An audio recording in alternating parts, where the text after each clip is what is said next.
without you near me, the days would all be empty. The nights would seem so long. With you I see forever oh so clearly. I might have been in love before, but I never felt this strong. Our dreams are young and we both know they'll take us where we want to go. Hold me now, touch me now. I don't want to live without you. Nothing's gonna change my love for you. You wanna know by now how much I love you. One thing you can be sure of, I'll never ask for more than your love. Nothing's gonna change my love for you. You wanna know by now how much I love you. The one may change my whole life, but nothing's gonna change my love for you.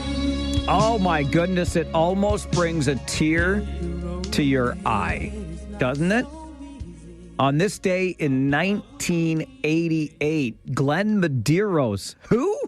That guy right there, Glenn Medeiros, took Nothing's Gonna Change My Love for You to number one on the UK singles chart. He became one of the youngest males ever to reach the top of the charts. He was just 18 years old at the time of the chart-topping hit. Glenn Medeiros on this day, July the 9th in 1988, had himself a number one hit. And did he ever have another number one after that? No. What Glenn Medeiros did is stayed in his native Hawaii. Can I just take a moment to say again how much I want to visit the state of Hawaii? One of these days, I'll be like Glenn Medeiros. He was born there. He won a radio contest as an up-and-coming performer. And one of the announcers at that radio station said, you should release this song as a single and see where it goes. Well, it went to number one. And then Glenn Medeiros went back to his native, or I guess not that he ever left Hawaii, but stayed in his native Honolulu and became a school teacher and principal. So that's what happens when you have a number one hit back in the late 1980s, as Glenn Medeiros did.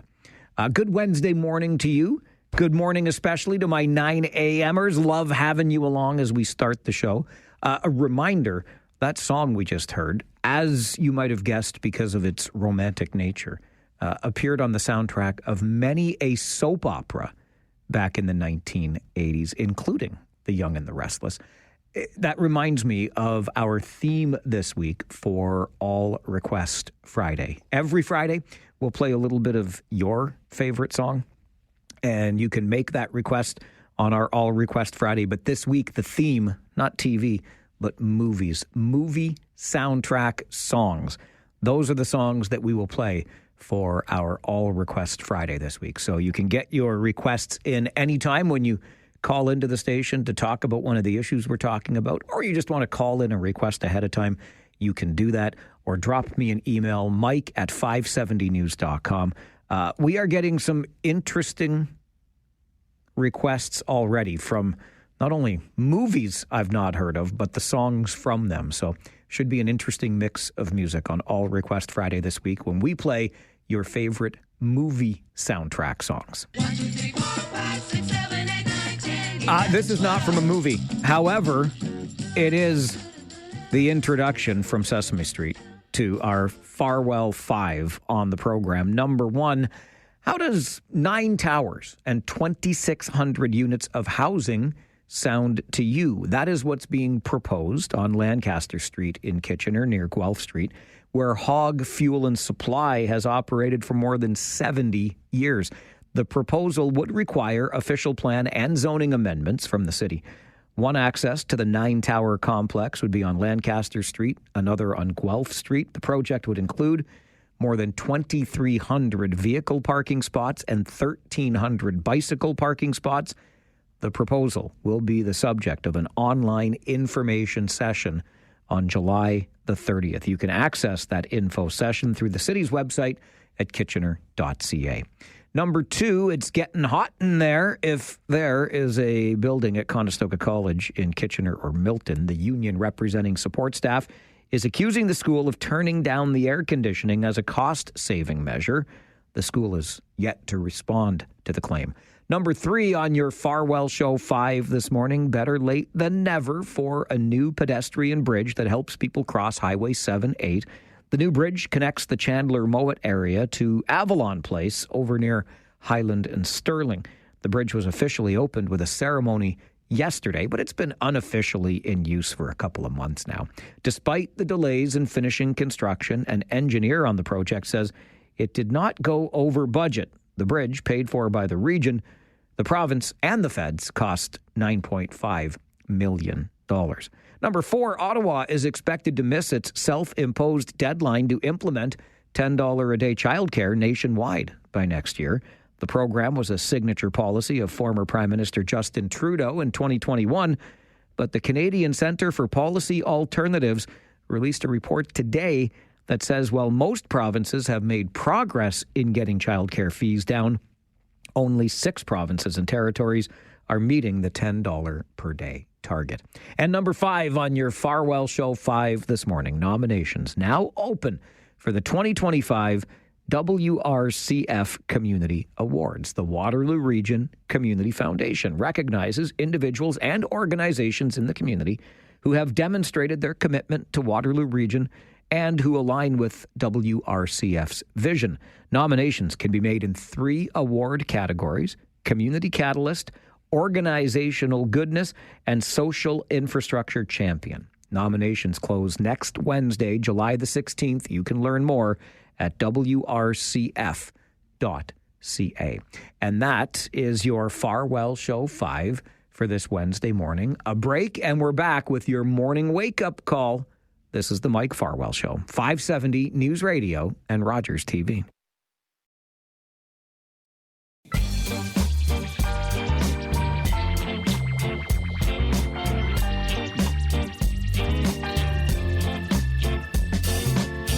It is the beginning of the show, and so when we start our day, we need a little wake-up call. And I'm not sure the region loves having an old fart like me with access to a microphone on a daily basis. But I'll get to that in just a moment. Couple of other things that are rattling around between my ears this morning. I can't help but think that 9-tower, 2,600 unit apartment condominium development proposed at what is currently the Hog Fuel and Supply site on Lancaster Street. It's funny. My beloved and I were just in that area the other day, and I was talking about how that particular stretch of Lancaster Street, I used to walk pretty much every ding-dang day when I was in high school. I know it so well. I remember it so well. And the thought of 9 towers going up there is, well, I mean, talk about a drastic change.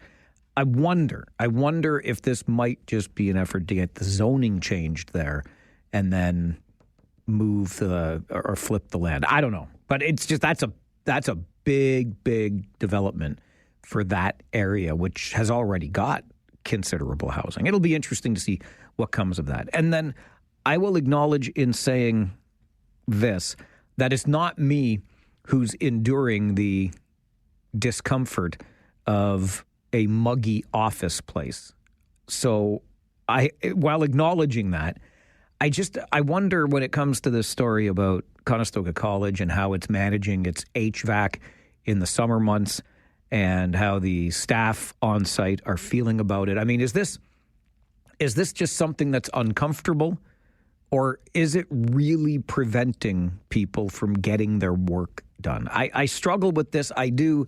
I acknowledge, again, my age and the old school nature that comes with it. But I grew up in an era where air conditioning wasn't a thing. We seemed to get by. I think our creature comforts have gotten to the point where we are uncomfortable if we're not comfortable, if you know what I mean. Is it really such an issue that you can't get your work done? Or is it just something that is a little less comfortable than you would like it to be? I don't know. And I'm sure that's not going to be the most popular sentiment, but It's just what popped into my head when I heard about the air conditioning being adjusted in these warm months. Is it turned right off, or is it just not as cool and refreshing as you would like it to be? To the main matter at hand this morning on our wake-up call, and why I think the region probably sometimes wishes there was a younger fart in this chair. Because you see, when you reach a certain age, you've been around to witness things from the beginning to the present day. I remember when the pedestrian bridge that goes across Highway 78 was first proposed. And we talked yesterday on the show a little bit about the law of unintended consequences. Remember in Fergus, Wellington County, where those speed cameras are raking in millions and millions of dollars?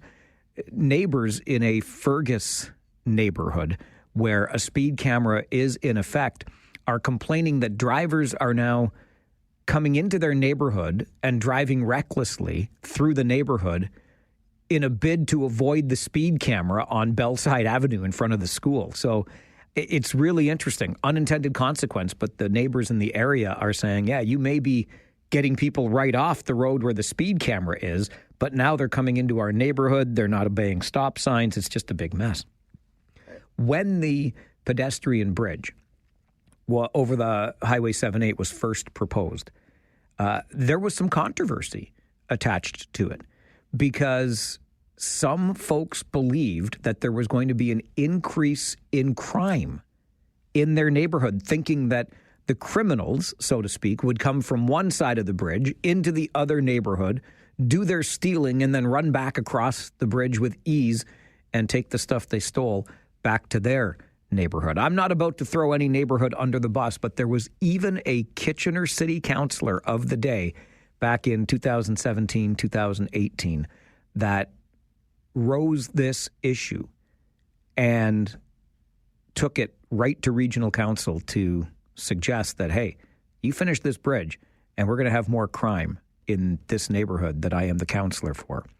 So I'm old enough to remember that conversation, and now we'll get to watch if indeed the pedestrian bridge leads to an increase in crime in one of the neighborhoods on one side of that bridge. There was no statistical data then to support this. I doubt there will be in the aftermath, but it will be interesting to watch because I'm old enough to remember the beginning of this conversation. I'm also, because of that age and remembering the beginning of the conversation, I want to point out to you that even though it took a little longer to get the bridge done, the project engineer said it did not go over budget. I disagree with that because when this project was first proposed, the price tag was $7.6 million.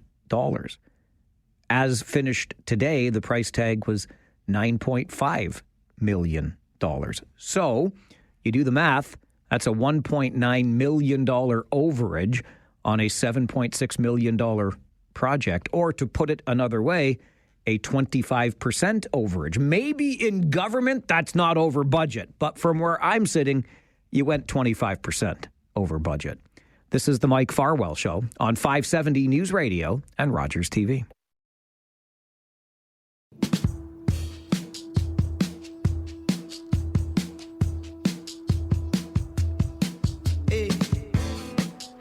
We have much to discuss on our show today, including a number of regular features, this being Wednesday. We will check in just after 10 this morning with the Blacklocks reporter minding Ottawa's business. And among other things, we'll make sure that security clearances are actually being adhered to. An hour from that, 11 this morning, every Wednesday at 11, Blue Jay Hunter, the one and only, joins us on the show. And it's a one and only event. This is the only time, because we've been doing these regular segments during the Blue Jays baseball season for a number of years now. And today's conversation at 11 a.m. will mark the first time Blue Jay Hunter and I have gotten together when the Blue Jays have not lost a game in between our weekly conversations. It's been an incredible run right now for our Blue Jays. So that's at 11 this morning, and at 11:30, Rob Deutschman will be here, some political R&D. City councils don't hold secret meetings, right? There are some suggestions that maybe there was, if not behind closed doors, a little bit of whispering at a local council meeting that led to a deferral that not everybody was pleased with. And we'll get into that.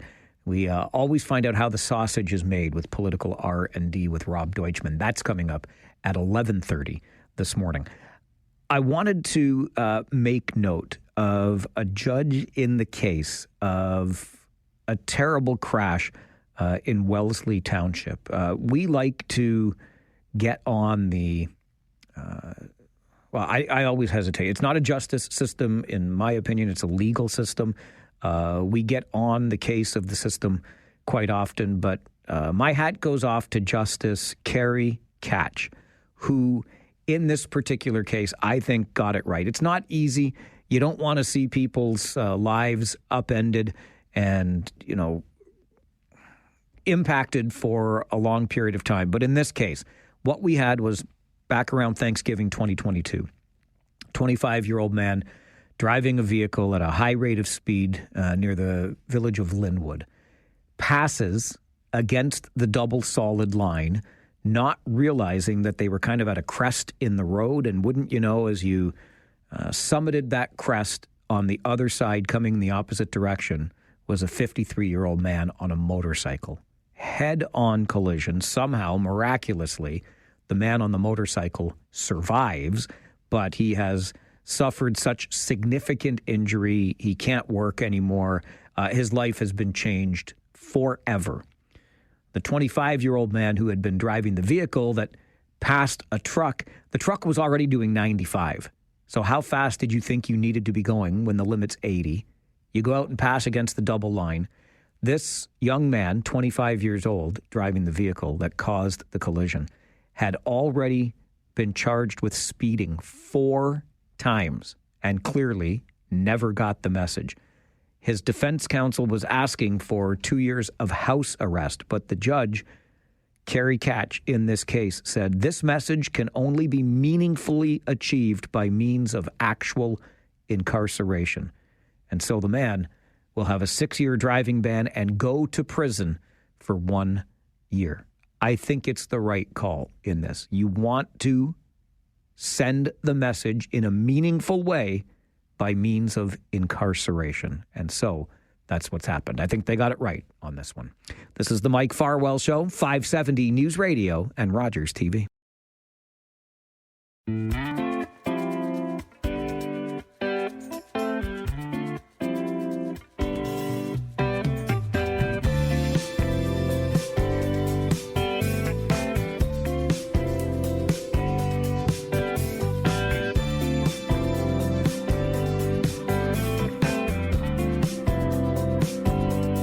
The city of Cambridge is changing the way it does business, a corporate restructuring and a seemingly sudden one.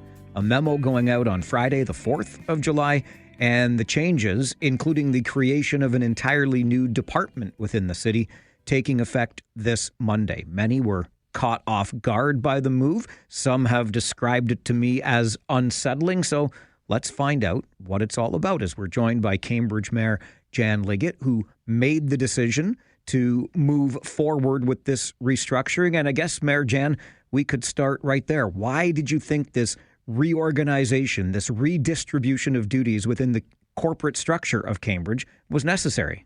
Well, it wasn't just myself. The deputy city manager and I have been having this conversation for a number of years. So that it really started with the upper management of the city that it had to happen. So in 2022, one of our deputy city managers left the city and he was never replaced. When that happened, his job duties were shifted to other deputy city managers at the time, as well as to the city manager. So everybody was overloaded in their workload.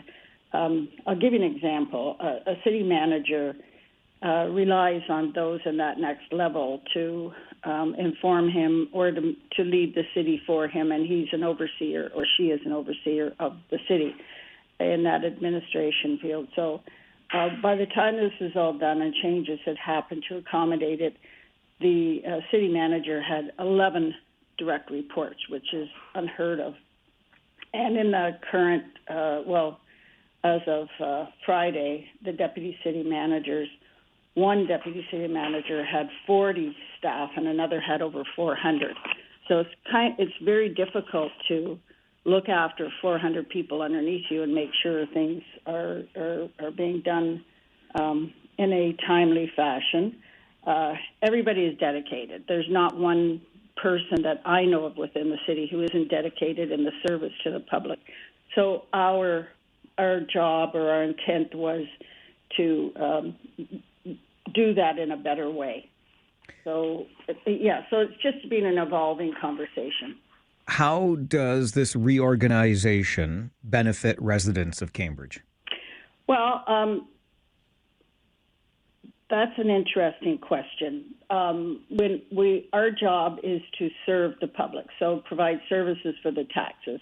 Our job is also to make sure that the city is ready for incoming population. And as you know, we have a requirement from the province to provide 19,000 new homes by 2031. And our planning department has been bogged down.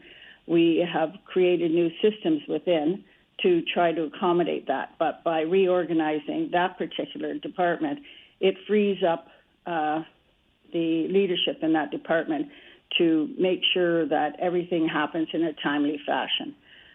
Also, the services for the community. I'll give you an example. We had silos happening. So we have our rec department who let's talk sports analogies here. So we had our rec department who was in charge of setting up the ice time, planning for that, but yet a totally separate department was looking after the rinks. So, or the baseball diamonds, and then the rental of the baseball diamonds, that sort of thing. So now they've come together in one department. So you've got the same people looking after the rentals as well as the availability of this. So it should stem the complaints. It should stem the frustration of the public in that area. Same with the planning department. And I've also taken anything financial and moved it over underneath one DCM. So, and you're going to ask me why I changed the word DCM to general managers. I think the public, and even anybody coming on council for the first time, they don't understand that language. And I'm one of those people who believes that the language of any level of government should be understandable by somebody who's never been in that role, who's never been part of a bureaucratic system. People understand what a general manager means. It's exactly the same thing as a deputy city manager. Sometimes words are created, just I don't know where they come from, but we needed to get back to that conversation of how do we speak to the public? How do we make them understand? And we go about that on a regular basis with our surveys or, putting them together so that the public can understand what the question is and not give an answer that has nothing to do with the question because they didn't understand the question in the first place.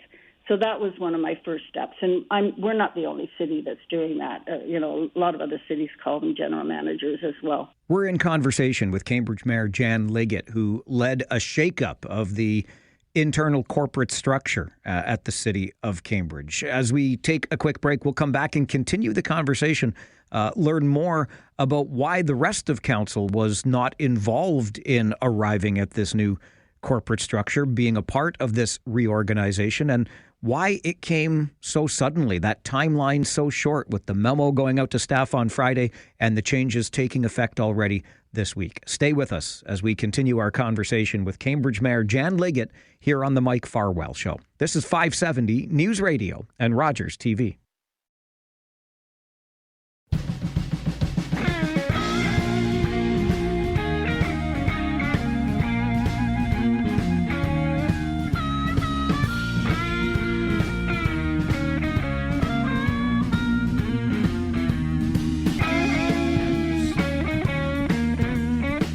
It's a change to the way the city of Cambridge does business, and while residents will hopefully find less frustration and get better service in return, maybe not even realize what had happened internal to the city of Cambridge. The changes have been described by some internal to the city as unsettling, and they came about very quickly. We continue our conversation this morning with Mayor Jan Liggett.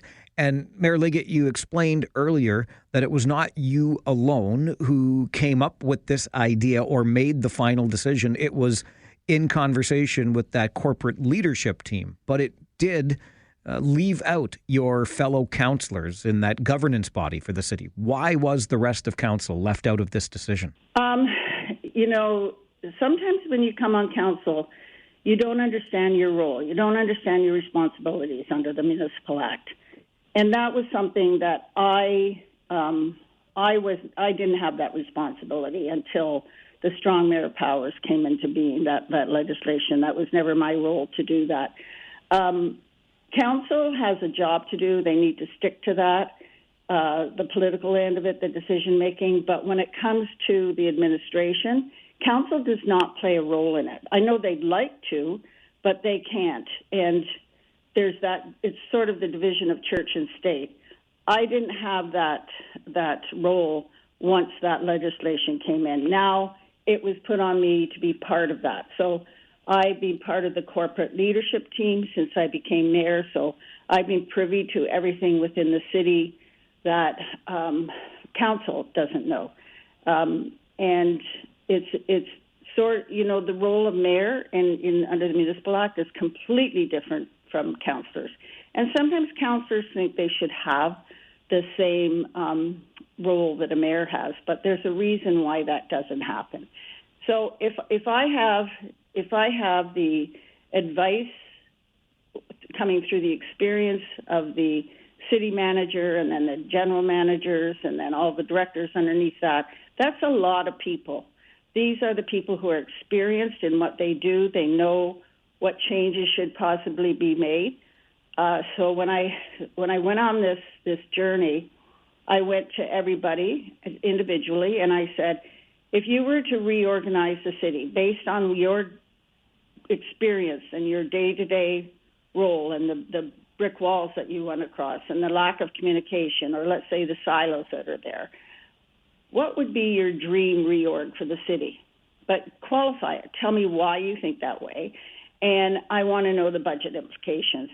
Because, you could have a pie-in-the-sky dream, but that doesn't mean that's affordable or even common sense.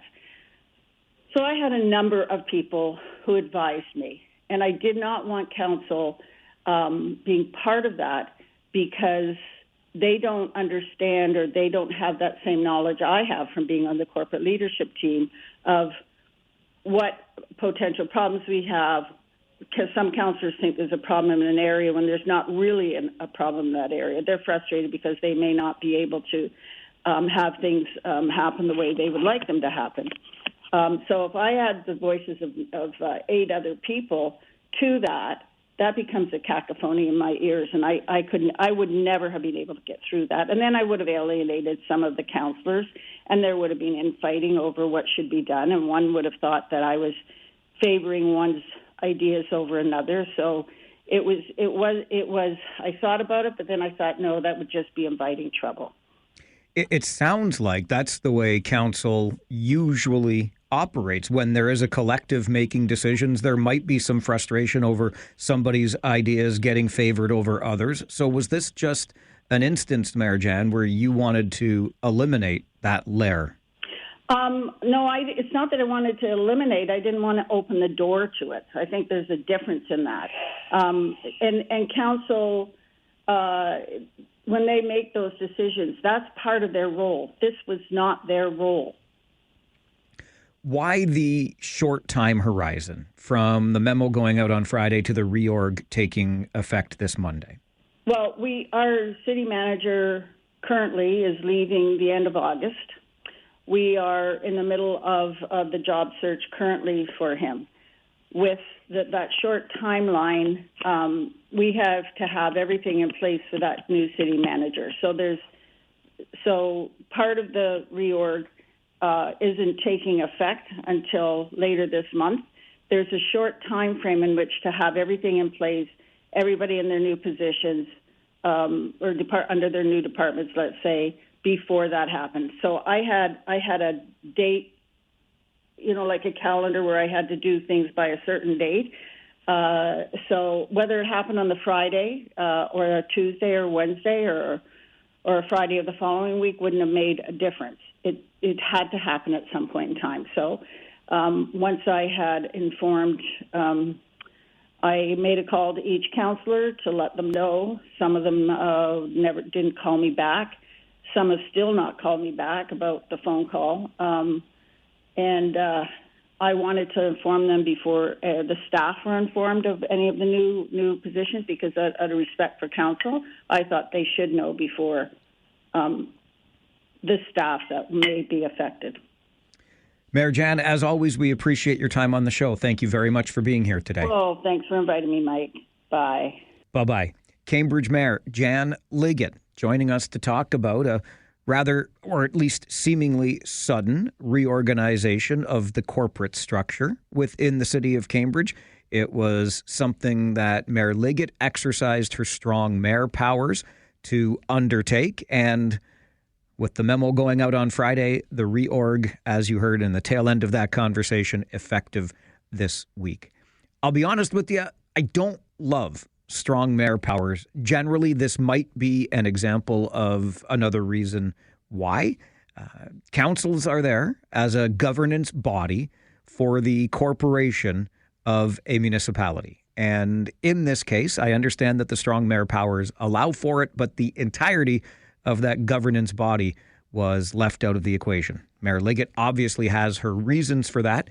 If you've got thoughts on those reasons or anything else related to strong mayor powers, we're always here to hear from you. This is the Mike Farwell Show, 570 News Radio and Rogers TV.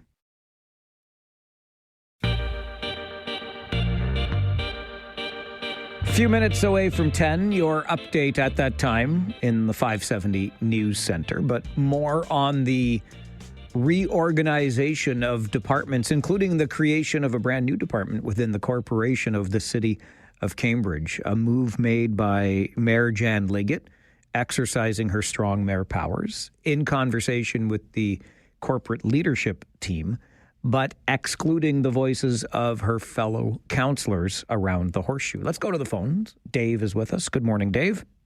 Good morning, Mike. I live in Cambridge, and I'm proud of the mayor and what she did, and time will tell how effective these changes were done. But right now, on the face of it, I'm glad she did it, and have a great day. But just before you go, Dave, why are you glad that this was done? Well, time will tell on that issue, but it was the speed at which it was done. That's the impressive part. Like, so easy to complain, sit around the table, whine, get a study done, and do all these things, and not actually get it done. So I'm, on the face of it, I'm glad it was done and done quickly, and time will tell whether it was right or not. That's all I have to say. Have Thanks. a great day. You too, Dave. I appreciate it. And isn't that always the way? I kind of made reference to that at the beginning of the show today with the pedestrian bridge, about 7 years in the making from the time it was conceived to the time it was officially opened yesterday. But this bridge across Highway 7-8. And if you were around then, when it was first talked about, and all these concerns about how crime is going to travel from one side of the bridge to the other, and a neighborhood is now at risk, et cetera, et cetera. Well, we're going to find out, aren't we, if any of those concerns were justified. As Dave says, time will tell, and isn't that the case with every one of these decisions? He's happy at the speed with which this was accomplished. Probably something you can credit strong mayor powers with, kind of the idea behind it. But again, for me, it's the entirety of council that is the governance body here and should be involved in discussing these decisions, maybe having some insight into them so that you can report back to the constituents in your own ward of the city. Just by way of example, I mean, if this is what we're going to do, maybe we don't need municipal councils anymore. John, good morning. Good morning, Mike. How are you? Good, thank you. And you? I'm pretty good. It's John from Hespeler. Hespeler, Johnny. I don't live in Cambridge. I live in Galt. Okay. Let's clear that up. Settle right away. down. First of all, I do kind of agree with the last caller. These things seem to take forever, and it's kind of leadership to me. And sometimes you have to make some hard decisions. But you know what? When we just mess around and take forever and do studies, stuff doesn't get done. So I appreciate somebody that might, shall we say, bend a few rules, and we have to trust them. We elected them, and trust that they're going to do what is right for us as citizens of Cambridge, and I will give her the benefit of the doubt. All right, Johnny, good to hear from you. Taking the bull by the horns. And Cambridge, its internal corporate structure, now restructured. This is the Mike Farwell Show, 570 News Radio and Rogers TV.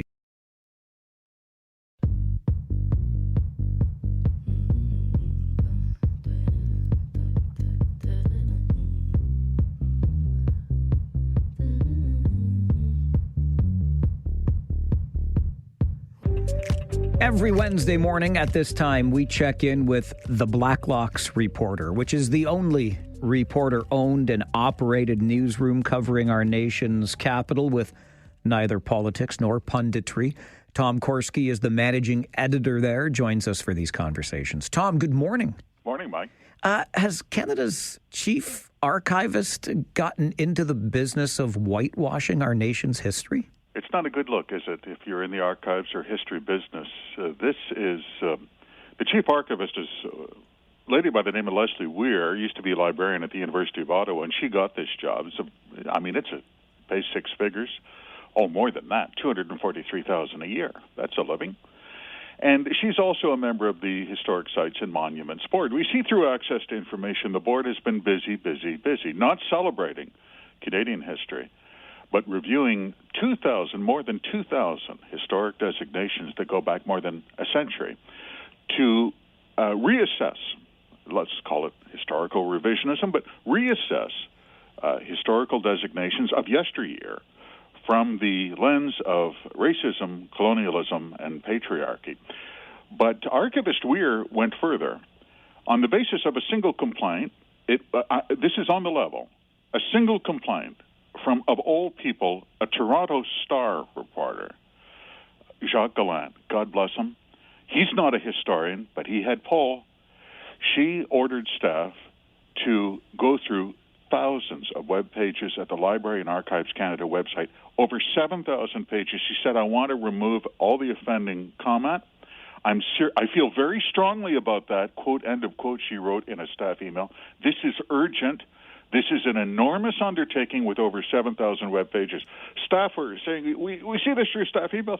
Staff are saying, what, offensive? Like, where do you start? What do we have a definition? Asked one staff member. You know, we're coming to the end of this witch burning episode that everyone went through, this crazy time, but it hasn't burned itself out quite yet, Mike. And when you look back at this, it's stupefying. You read my mind, Tom. I thought we had reached the end of this, and you talked earlier, you made reference to a revisionist history of sorts here. What we have is a group of people that perhaps were once celebrated, suddenly, through the lens of one chief archivist, now becoming villains. And this Historic Sites and Monuments Board, which has other cabinet appointees, some of them have legitimate street cred they have professional historians, and some of them are, frankly, political appointees. I'll give you an example. When I went to school many years ago, Northwest Mounted Police, oh my heavens, Sam Steele, Fort Steele out in British Columbia and the Revelstoke country, and the Northwest Mounted Police weren't they something? They became a national symbol. How many countries in the world had a police officer as a national symbol? This is the forerunner of the RCMP. Mike, you know this. They saved the prairies from American annexation, drove the scoundrels, American whiskey traders from Montana, drove them away, saved the plains, created beautiful cities and industrial society. Isn't that something? No, apparently they were paramilitary colonialists insensitive to indigenous political structures and social norms, end of quote. Where does it stop? I had a friend, Mike. He was from Serbia, grew up in Belgrade. He said, I'm familiar with this. They renamed my street 4 times based on political norms. The last time they turned it into Haile Selassie Boulevard. That's where we are. That is where we are. Okay, we don't have to go as far back in history, and I'm sure, Tom, many will remember about a year ago, the 2 men in the Toronto area arrested, accused of plotting a serious and violent attack on the nation. Blacklock's has learned that the security screening on these 2 Egyptian nationals may not have been up to snuff? Spectacular failure. The charges, you're exactly right, it's almost exactly a year ago. In Toronto, they were picked up at a motel room in Richmond Hill. The charges are unbelievable: terrorism, conspiracy to murder, possession of a weapon for dangerous purpose, aggravated assault, on and on and on. They remain in custody. Parliament was assured by the immigration minister in the day and other members of cabinet everything was done. How could we have known? Mike, one of these characters landed citizenship. He wound up becoming a citizen weeks before he was picked up. We now see through Department of Immigration records, security screening note, they called it. Nobody referred these applications for a work permit to the Canadian Security Intelligence Service or the Customs Department, Canada Border Services Agency, for comprehensive security screening, end of quote. There was no background check. Mike, one of these guys had appeared in an ISIS torture video from 2015. They didn't even check. Should not have been difficult to ferret this out, Tom. Others figured it out. Security services in the United States tipped them off. There were security services in France that said to Canada, hey, do you know you got this dude who's living in Scarborough? He appeared in this torture video. We can't even describe it on the radio. There were MPs who hesitated to read a description of the video into the parliamentary record. It's that violent and depraved, and they didn't even check. Tom, you and I like to follow the money in these weekly conversations, and if we follow the money into our federal prison system, we find it one of the costliest systems in the world now? Says the correctional investigator, and he's a friend of the prisoners. Their costs, the correctional services, their costs are up to $436 a day, $436 a day average for a penitentiary inmate. The average in a women's prison is $779 a day. And you say, how is that possible? They're not having steaks and fresh-cut flowers in prison. You know what it is? Fixed costs. There are thousands of empty prison cells, believe it or not. There is no prison overcrowding in the federal system. They figure about 3,000 empty cells. And you might ask, well, why doesn't the prison commissioner cut his costs? And that would be called a rhetorical question. I'm sure a few folks could find some places for those 3,000, or people to fill those 3,000 empty cells too, Tom. They have tried. The Border Services Agency said, I have an idea. Why don't we house dangerous illegal immigrants awaiting deportation in these empty cells? It seems like a normal thing to do. And that might save some money. No, it cost more money. It cost an extra $16 million a year. You know why? They had to make it, their words, not mine, compassionate detention conditions, including daily access to doctors, nurses, and psychologists for anyone who doesn't have daily access to a doctor or a nurse. That's how much it costs. As always, Tom, appreciate the work you do and the time you give us on the show. Thanks for being here. Thank you, Mike. Tom Korski, managing editor of the Blacklocks Reporter, the only reporter-owned and operated newsroom covering the capital without politics or punditry. It is a subscription-based platform that I strongly recommend. Blacklocks.ca. You can get what you hear about with Tom each and every Wednesday morning, and then some at blacklocks.ca. This is the Mike Farwell Show, 570 News Radio and Rogers TV.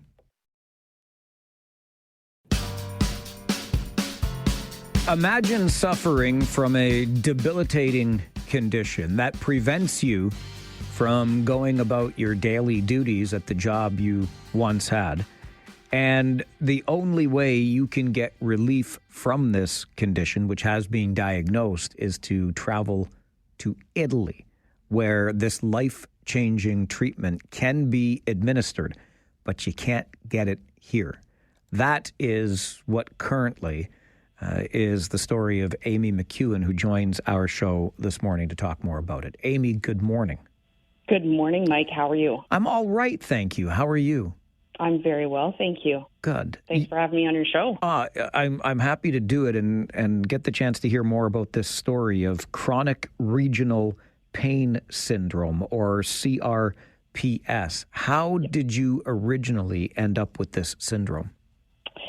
So originally, I'm an artist and a lab technician at a hospital, and it was a night shift, and it was about 1:30 in the morning, and a man came in, no idea who he is, and he was, I believe, I don't know whether it was mental health or whether it was, a drug issue, but the man assaulted me. He grabbed my arm and squeezed fairly tightly.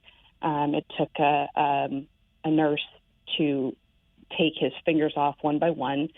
I ended up having surgery later on. I mean, I went through a lot of therapies. I ended up having surgery. The surgery, it was after that, my hand started turning blue. It would be, very cold pain. Then it would be, it's a very strange condition. It's cold pain. It's hot pain. It's like 1,000 bees stinging you. It's pain like I've never imagined. And I've been through quite a bit. I can take a lot of pain, and this is pain that is unreal. So what has the impact since, Amy, been on your life, your career in a hospital, your work as an artist, et cetera? What's the impact been? So I've had to train myself to, do everything with my left hand. So I don't have, I have some use of my right arm, which is my dominant arm. I've had to train myself to, write and draw with my left hand. I can no longer do my job. Art is very hard thing to do. I struggle from, through day-to-day things, but I mean, I'm one never to give up, because I can't, life is too precious to give up completely. So, I've trained myself to do everything with my left hand, but it's very difficult. So, as of right now, I haven't worked for 2 years in the job that I love. Well, in both jobs that I love, between my art and my in the hospital life, I can't really do either. Where and how, Amy, can you get treatment for this chronic regional pain syndrome? So there are therapies theoretically in Canada, but they're not. There is nothing to fix CRPS, and CRPS is also known as the suicide disease, because the pain is so incredible that people commit suicide because there's no treatment. The only place that we have found in the entire world is in Italy. It's a very expensive treatment, but it's an IV treatment called neodronate, and it's given over a course of 5 days, and has an incredible success rate. I mean, if you look on the internet, there's not really great things on there. Like to prove it. But anyway, we've talked to somebody in Alberta who underwent the treatment. She couldn't even walk, and she underwent this treatment and is pain-free and CRPS-free, and she can walk now, and it's unbelievably, it's just so incredible. I know that friends have rallied behind you, Amy, and organized a GoFundMe campaign in order to get you to Italy for that life-changing treatment. How does it feel to have that kind of support? Oh, it's unbelievable. Like I have, such a wonderful support system, and my friend Cheryl decided that it's just it just means so much. It's a $40,000 treatment just for treatment. So to have people behind me supporting me and trying to help financially is just absolutely incredible. I wish you the very best in this effort. I know the GoFundMe has a $20,000 goal attached to it, about 10% of the way there as we speak this morning, just under $2,000. And it does. Really hope that you can get the treatment that you need, Amy, and get on the road to recovery. Thank you very much so much, Mike. Thanks for joining the show this morning. And thank you so much for having me. I appreciate it. Happy to do it. Stay well. All right. And you as well. Thanks. Bye-bye. Take care. Bye-bye. Amy McEwen, after being injured on the job in one of our hospitals, diagnosed with chronic regional pain syndrome. The place for the treatment, Italy. And friends and family have rallied around Amy, begun a GoFundMe campaign. Let's help send Amy to Italy for life-changing treatment. And you can hear, having gone through what Amy has gone through, the sense of desperation that is clearly attached to this. I think it's great when friends rally around friends in this way, and they're trying to raise $20,000 through this GoFundMe campaign. Let's help send Amy to Italy for life-changing treatment. This is the Mike Farwell Show, 570 News Radio and Rogers TV.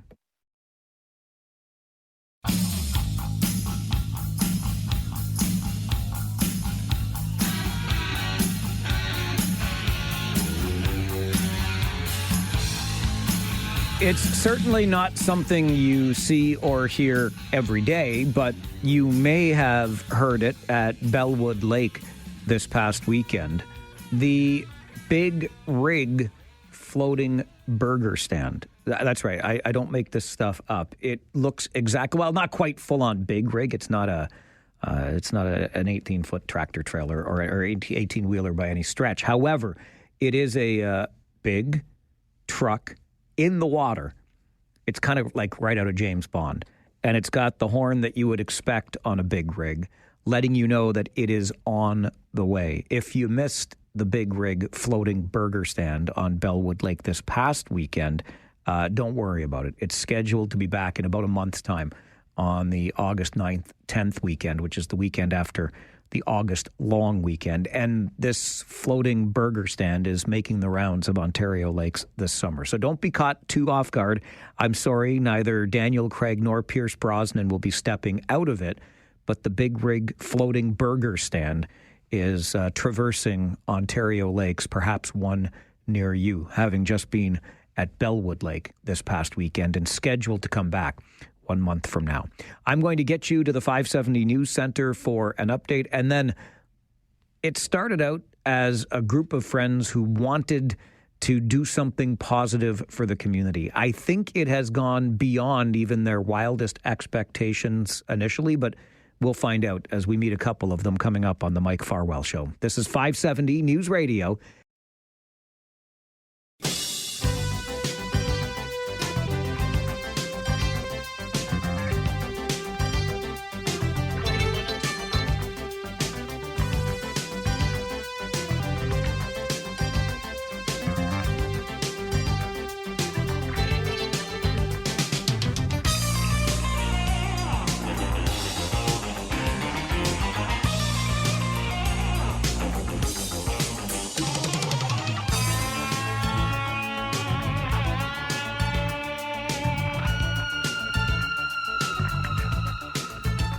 Good friends doing good deeds. I think I have that right. I'm very close to it anyway. That is what KW Legacy is all about. And a couple of members of KW Legacy join me in studio. Peter Kalflesh and Craig Nickel are here. Peter, good morning. Morning. Craig, good morning to you. Good morning, Mike. Peter, I was close enough. Good friends, good deeds. Is that where we're at? Yeah, that's where we're at. Okay. We started with Good Friends, Greater Deeds. Greater deeds. Yeah. I knew there was something else in it. Yeah. Okay. Good friends, greater deeds. Yes, that's that's what we're all about. We just a small charitable group here in Waterloo Region who wanted to get together and see what we could do to improve the lives of others in Waterloo Region. That was a pretty simple idea, and that's where we are, doing good things 10 years later. I would argue, Peter, that 10 years since starting Good Friends, Greater Deeds, with that being a mission statement, so to speak, you've exceeded what you may have expected to do in those early days. Yeah, I guess we didn't have a pin on what our financial goals were. We just wanted to see what we could do together. What could we do if we sort of united together as opposed to doing individual things? So what could we do? And our goal was really, let's raise some money and see if we can give it back to people in Waterloo Region. And we started with a golf tournament because it was something that we knew. We said, let's do something we know and go from there. Well, we know how to golf and we know how to run a golf and how to bring people together to golf. And so that's what we did. And then there was a few educators in the group. And we said, well, maybe we can make some local scholarships with the money that we raise and give it to not just the highest academic students, but give it to kids who were shown great leadership at their school. And so, the idea was some, homegrown people, friends, raising money to improve our community by helping these future community leaders and helping them on their way. All right. We'll get back to those scholarships in just a moment because I know a round has just been awarded. But Craig, Peter talked about, getting together with this group of friends with an idea and rallying people around them. You are recently involved in KW Legacy. How did they rope you in? Well, it started with Peter and then a couple other members that I knew urged me to join. And it was really a no-brainer because I had been part of the Top Home Chef event, which is one of our signature events. I'd been part of that as a chef for a couple of years, and I could just feel the energy. And, I think a lot of us in life are looking for inspiration and to be around people that raise us up. And joining KW Legacy was a brilliant move on my part. I appreciate so much that Pete reached out and got me involved. All right, Pete, I know you chair the scholarship committee and, as mentioned, just went through a round of awards, including KW Legacy's first ever $50,000 scholarship. Yeah, that's right. This year we had a great year for Waterloo Region students, that's for sure. We partnered with St. Mary's University and Sobeys, and they are reaching out and helping us to have one kid from Waterloo Region join St. Mary's in their business program to have a $50,000 scholarship, and that's sort of earmarked just for Waterloo Region students, and it's a really special scholarship, and yeah, we're really happy that we're able to help them find the right candidate, so that they feel really good about that, and we have a student who now has their university virtually paid for when they go out there. Craig, what are we looking for in these students? Peter talked earlier about the next generation of community leaders, but what criteria has KW Legacy established for these scholarships? Yeah, as Peter mentioned, our primary focus is not academic excellence. Many of these students have academic excellence, but that's not the basis on which we award these scholarships. And I'm so, as someone who worked in education for so long, the fact that we're handing out significant scholarships, like our scholarships start at $5,000, and which is, even in today's terms, is really significant. And then partnering with St. Mary's in Halifax, and Bishop's University in Quebec, we've even had some scholarships that are in excess of the $5,000 amount. But the primary criteria we're looking for, Mike, is students who have a demonstrated contribution to their community. And community is obviously involving their school, but we also look for people who are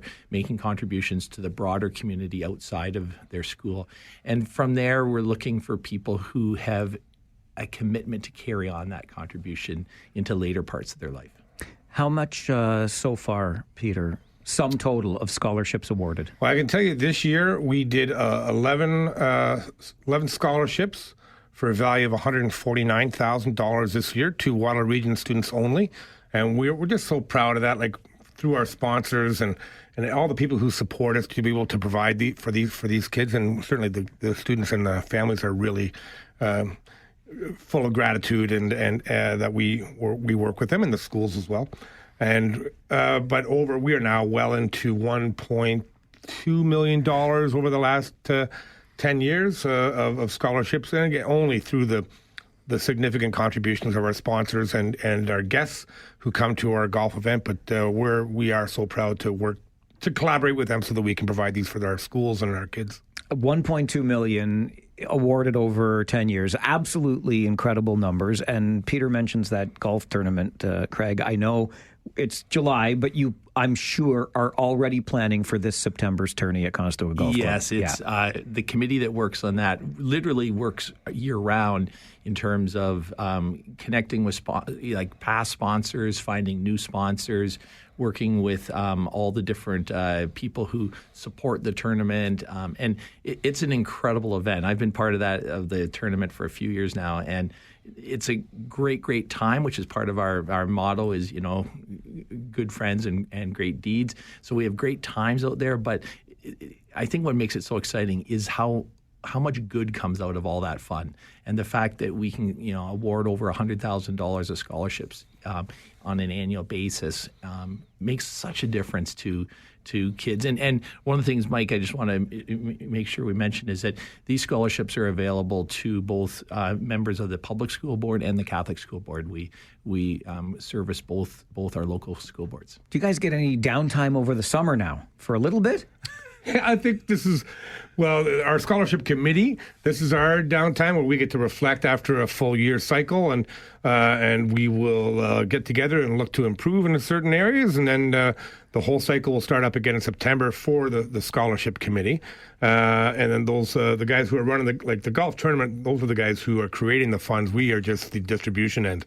Those guys are always working. Those guys are always grinding, looking for sponsors and maintaining our sponsorship communication and relationship with them. Is there a place folks can go to learn more and maybe check out those scholarships that will be available for another round of students next year? 100%.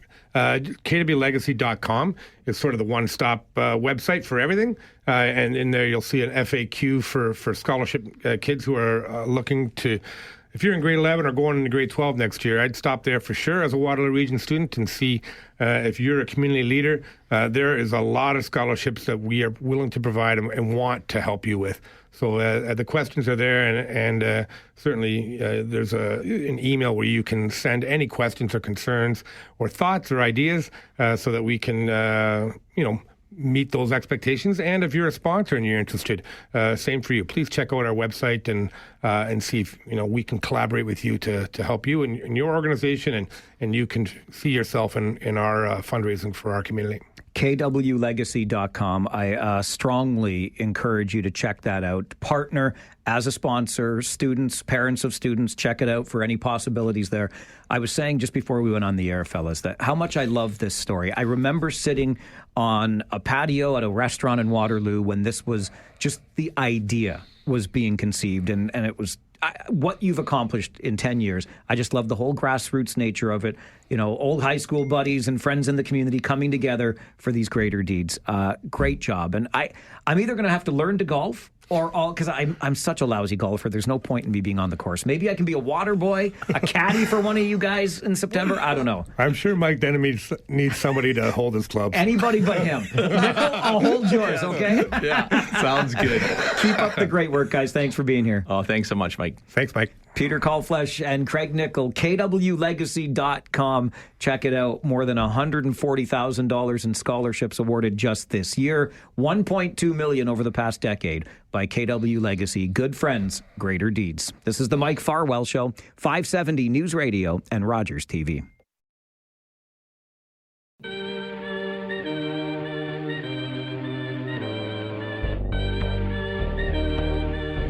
Well, you know how the critics like to complain about our revolving door in the legal system. they might have a case, at least in this particular case, where a 40-year-old woman in northwestern Ontario was arrested early in the morning when police received reports of a suspicious vehicle at a business in the downtown area.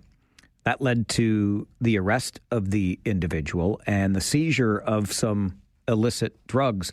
Later that same day, about, if we go by the clock, 16 hours or so later, a traffic stop was conducted in the area, and the same woman was arrested on drugs, on drug charges. Her drugs were seized, and she was charged for the second time in the same day with trafficking cocaine. So in the morning, she gets arrested, gets released from custody later that day, and then that evening arrested again during a traffic stop just outside the city. That was in northwestern Ontario, much closer to home. How about the woman from Guelph who is facing a drug charge after allegedly trying to bring crystal meth into a courthouse? This happened on Friday morning when she was attending the provincial court on Wyndham Street in Guelph. Just a note to anyone attending one of our provincial courthouses. Having covered court cases in the past in my broadcasting career, there is a pretty thorough check of person on your way into a courthouse for obvious reasons, I think. Might not be the best idea to have drugs on your person at that time, no matter how well you think they are conceived or concealed, pardon me. And just in case you think we're all going to heck in a handbasket, I don't want it to be all about weird drug charges. How about this one? The biggest sport in the entire world now remains more accessible to us even as we get older. I'm talking about soccer, of course, and I came across this story yesterday about the new version of it that's gaining a strong foothold in Canada. That would be walking soccer. That's right. Forget running up and down the pitch. You can walk only. Now, how fast, that all gets determined by the officials who are on the field. I'm not sure.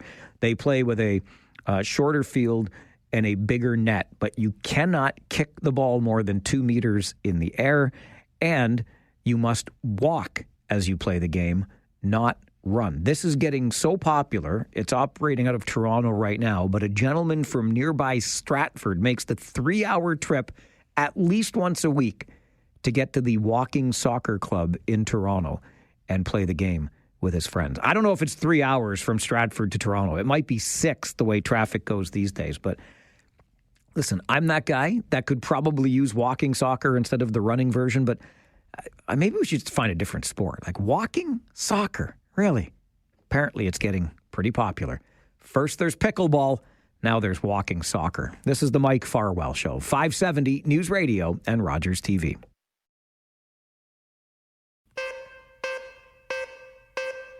Community on Stage in Cambridge is presenting its first ever show done by performers under the age of 18.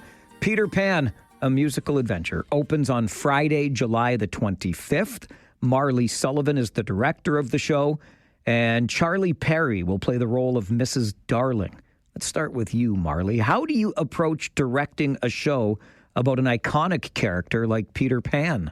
Oh, that's a really great question. I think one of the best ways to approach it is to kind of imagine how you would want to see it if you were a kid watching this show, because it's a show that, like, we are all connected to and, like, have, like, watched it since we were, like, growing up. And it's honestly just been, like, really nice to watch them all kind of put that childhood vision of, like, this childlike like setting and all of these like more than like beyond life like characters like coming to the stage. So you kind of just like hit it with that like childhood imagination, and it really just explodes from there. Do you lean on any of those other images that you had of Peter Pan from when you were younger to bring to this show? I definitely have a little bit.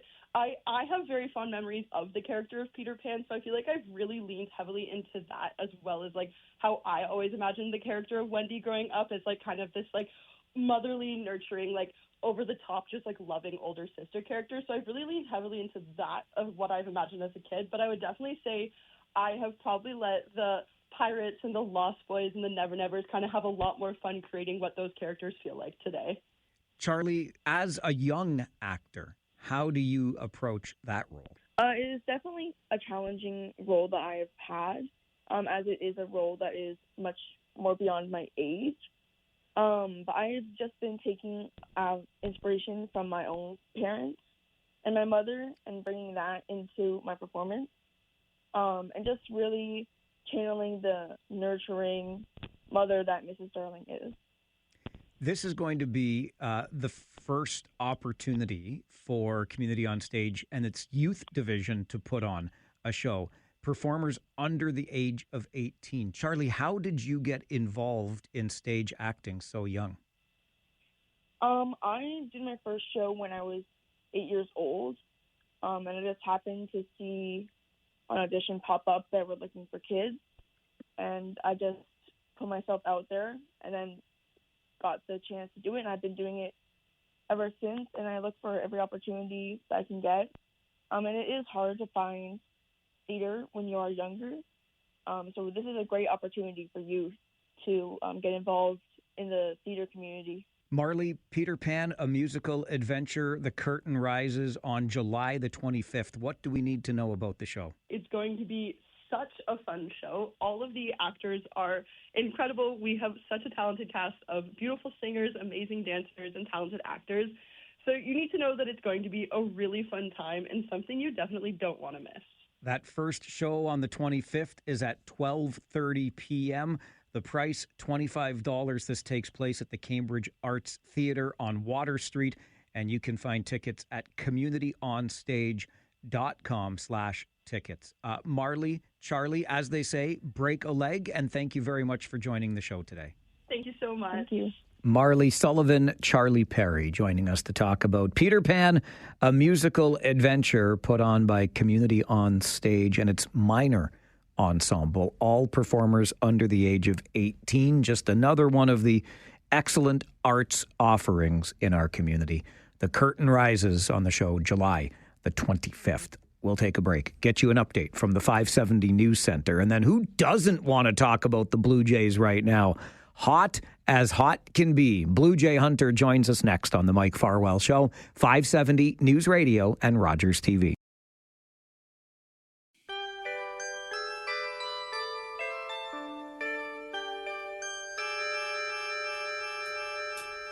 The Whiz Kids had won it, Bobby Thompson had done it, and Yogi read the comics all the while.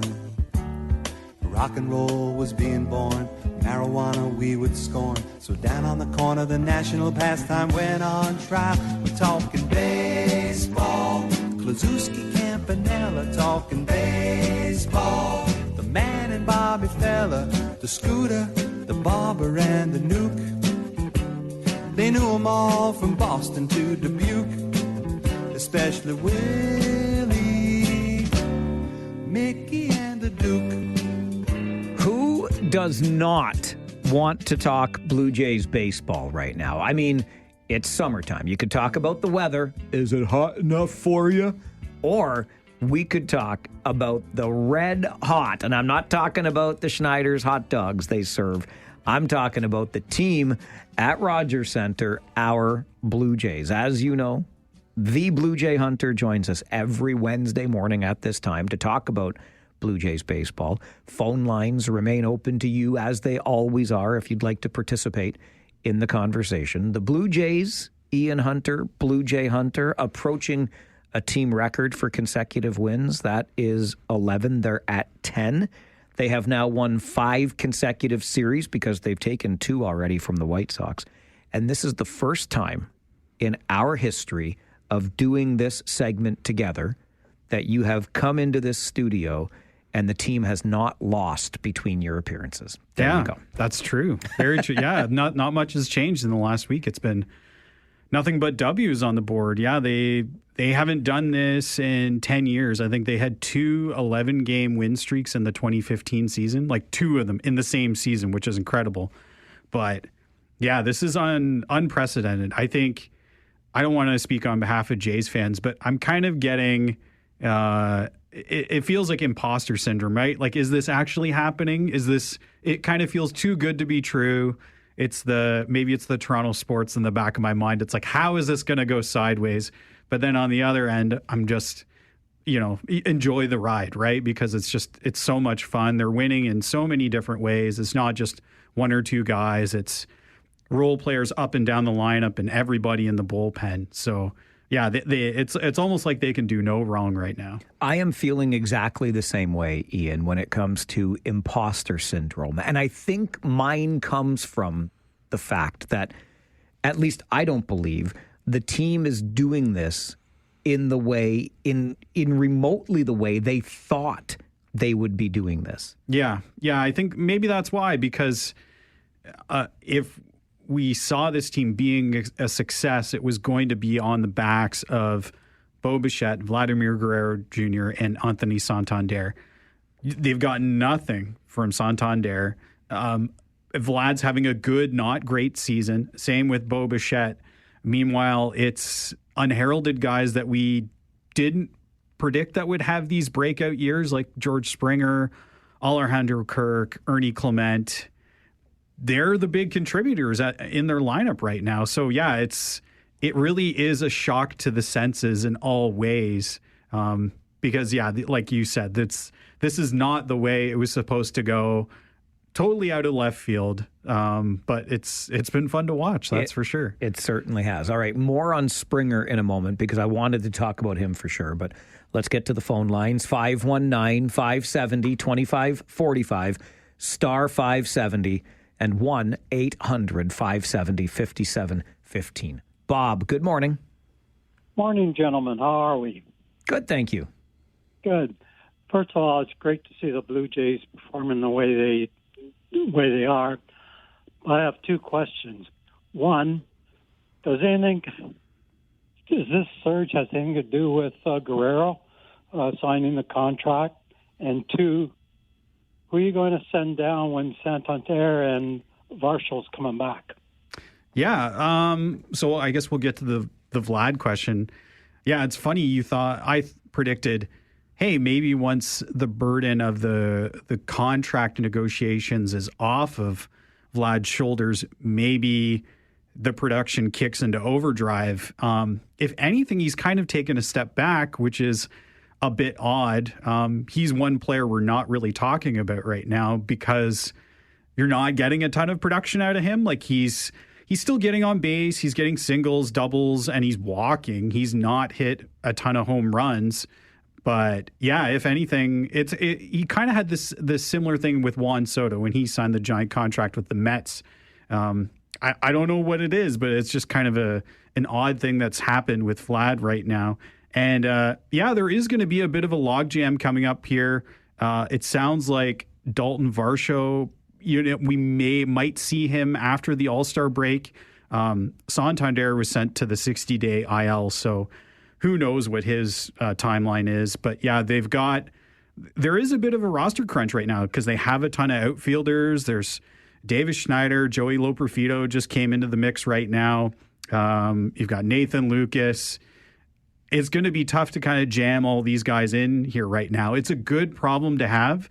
The one thing I worry about, and maybe we'll talk a bit more about this later, but I wonder about upsetting the dynamic because you've got a good thing going right now, right? And if a guy is maybe having an okay to good season and you send him down to the minors just because Varsho is healthy, how does that sit in the clubhouse? I don't know. But I think the first guy to go probably is a Loperfido, and then after that is Davis Schneider. But I mean, Davis Schneider's been having a really stellar probably month now, so it's kind of hard to justify sending him down. I don't envy the coaching staff and having to make this decision in a couple of weeks here. I was wondering on the Santander point as well, Ian. I mean, you've got a $90+ million man now that arguably you don't need, but you can't move. Not that they would, maybe, but you can't move an injured guy anyway. But that's a tough one. I know you just said he's onto the 60-day IR, fine, but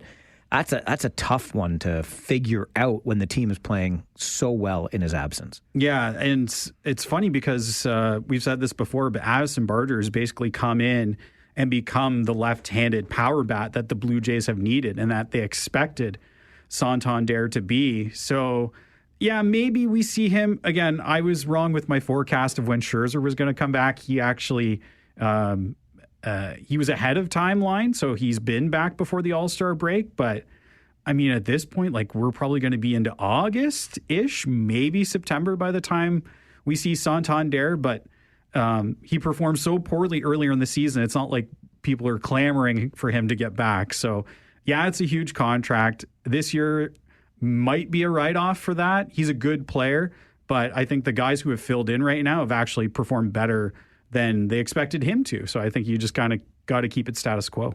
Ian Hunter is the Blue Jay Hunter. He joins us every Wednesday morning, 11 a.m. to talk Blue Jays baseball, and clearly you want to talk Blue Jays baseball too. More of your calls to come on the Mike Farwell Show, 570 News Radio and Rogers TV. Wednesday mornings, 11 a.m., the Blue Jay Hunter. Ian Hunter joins us on the show to talk Blue Jays baseball, and I know that you are as invested in the team as the rest of us because our phone lines are busy this morning. Kyle, good morning.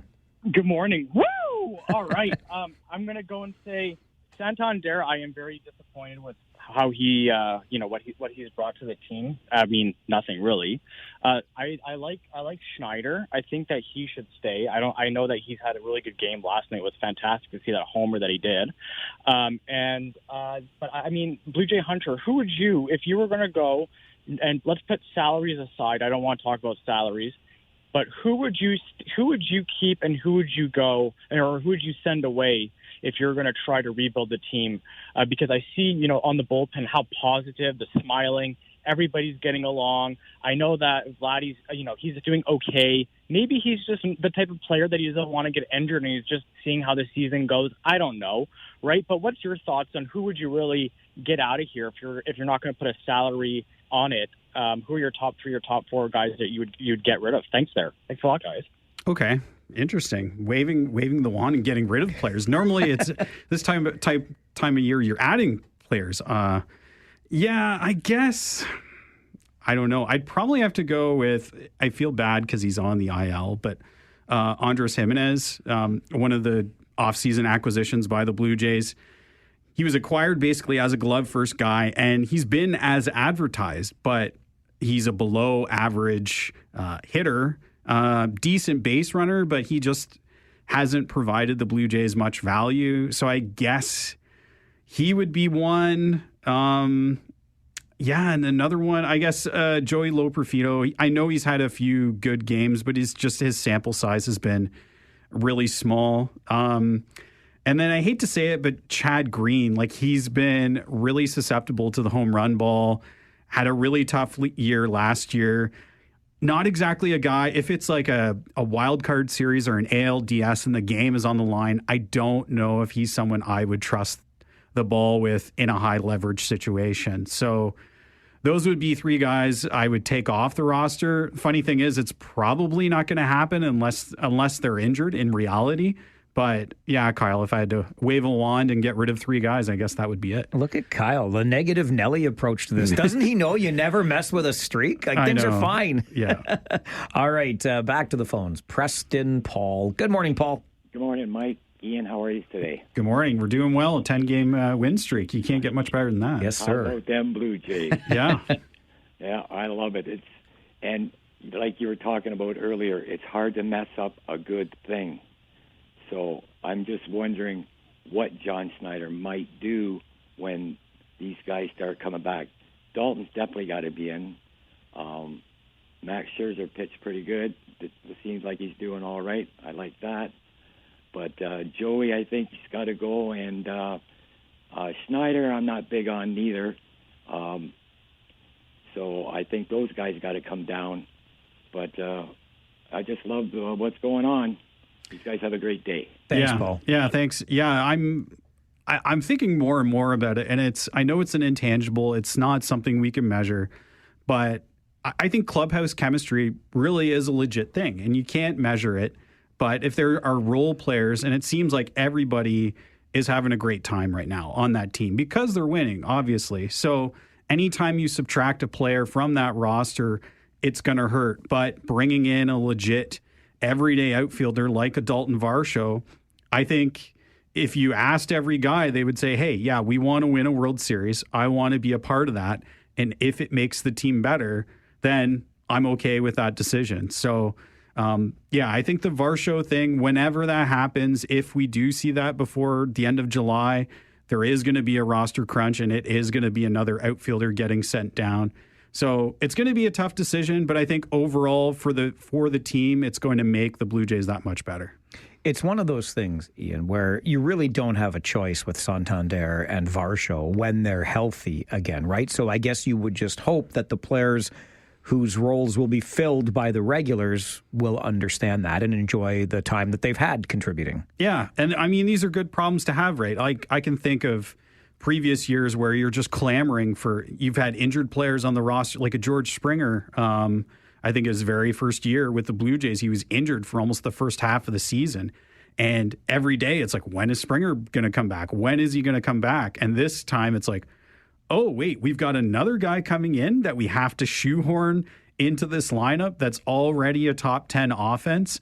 How do we make that better? And then the other thing, too, is from the front office perspective, can they augment this roster and add a piece like another bat and try to make this team better through trade, too? So it's a tough tightrope to walk.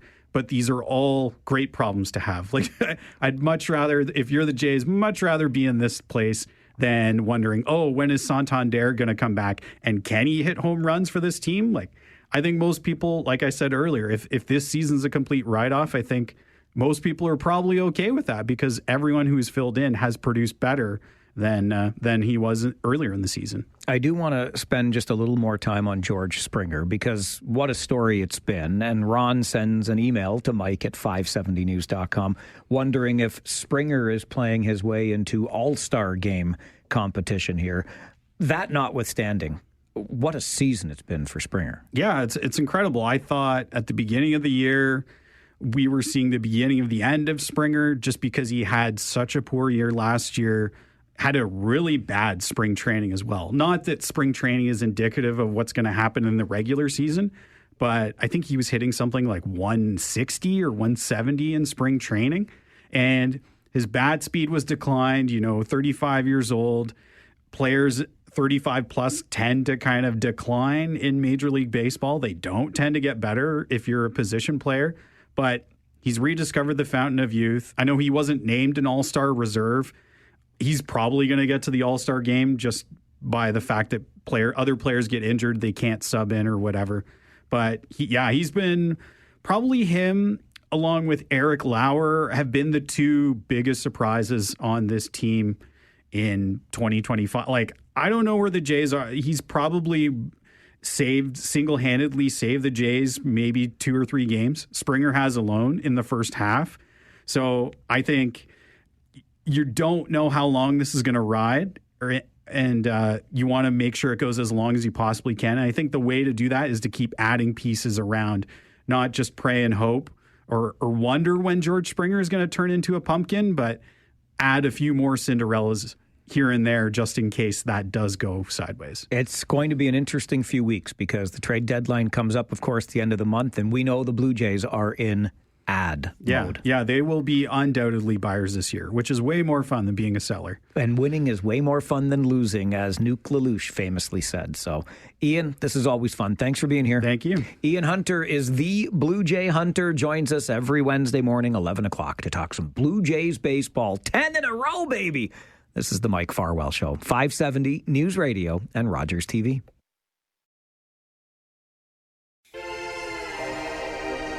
I just want to share quickly with you an email to Mike at 570news.com received earlier this morning following a conversation with Cambridge Mayor Jan Liggett.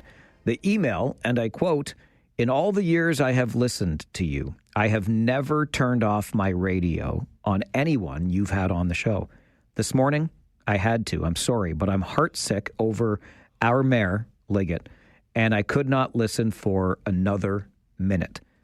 That came in just after we finished that interview with Cambridge Mayor Jan Liggett this morning at 9:30. Mayor Liggett, in exercising her strong mayor powers, worked with the corporate or executive leadership team at the City of Cambridge to make some pretty dramatic changes to the corporate structure at the city. Those strong mayor powers allowed Mayor Liggett to circumvent the usual process of discussing and debating these things with her fellow councillor colleagues around the horseshoe. Yes, the strong mayor powers allow for it, but at least this emailer, whose name is Pat, found it a little bit unsavory. I have a feeling that Rob Deutschman will have a thought or two on it and maybe can help us understand how this new sausage with strong mayor powers is being made. Political R&D with the aforementioned Rob Deutschman. Coming up on the Mike Farwell Show, 570 News Radio.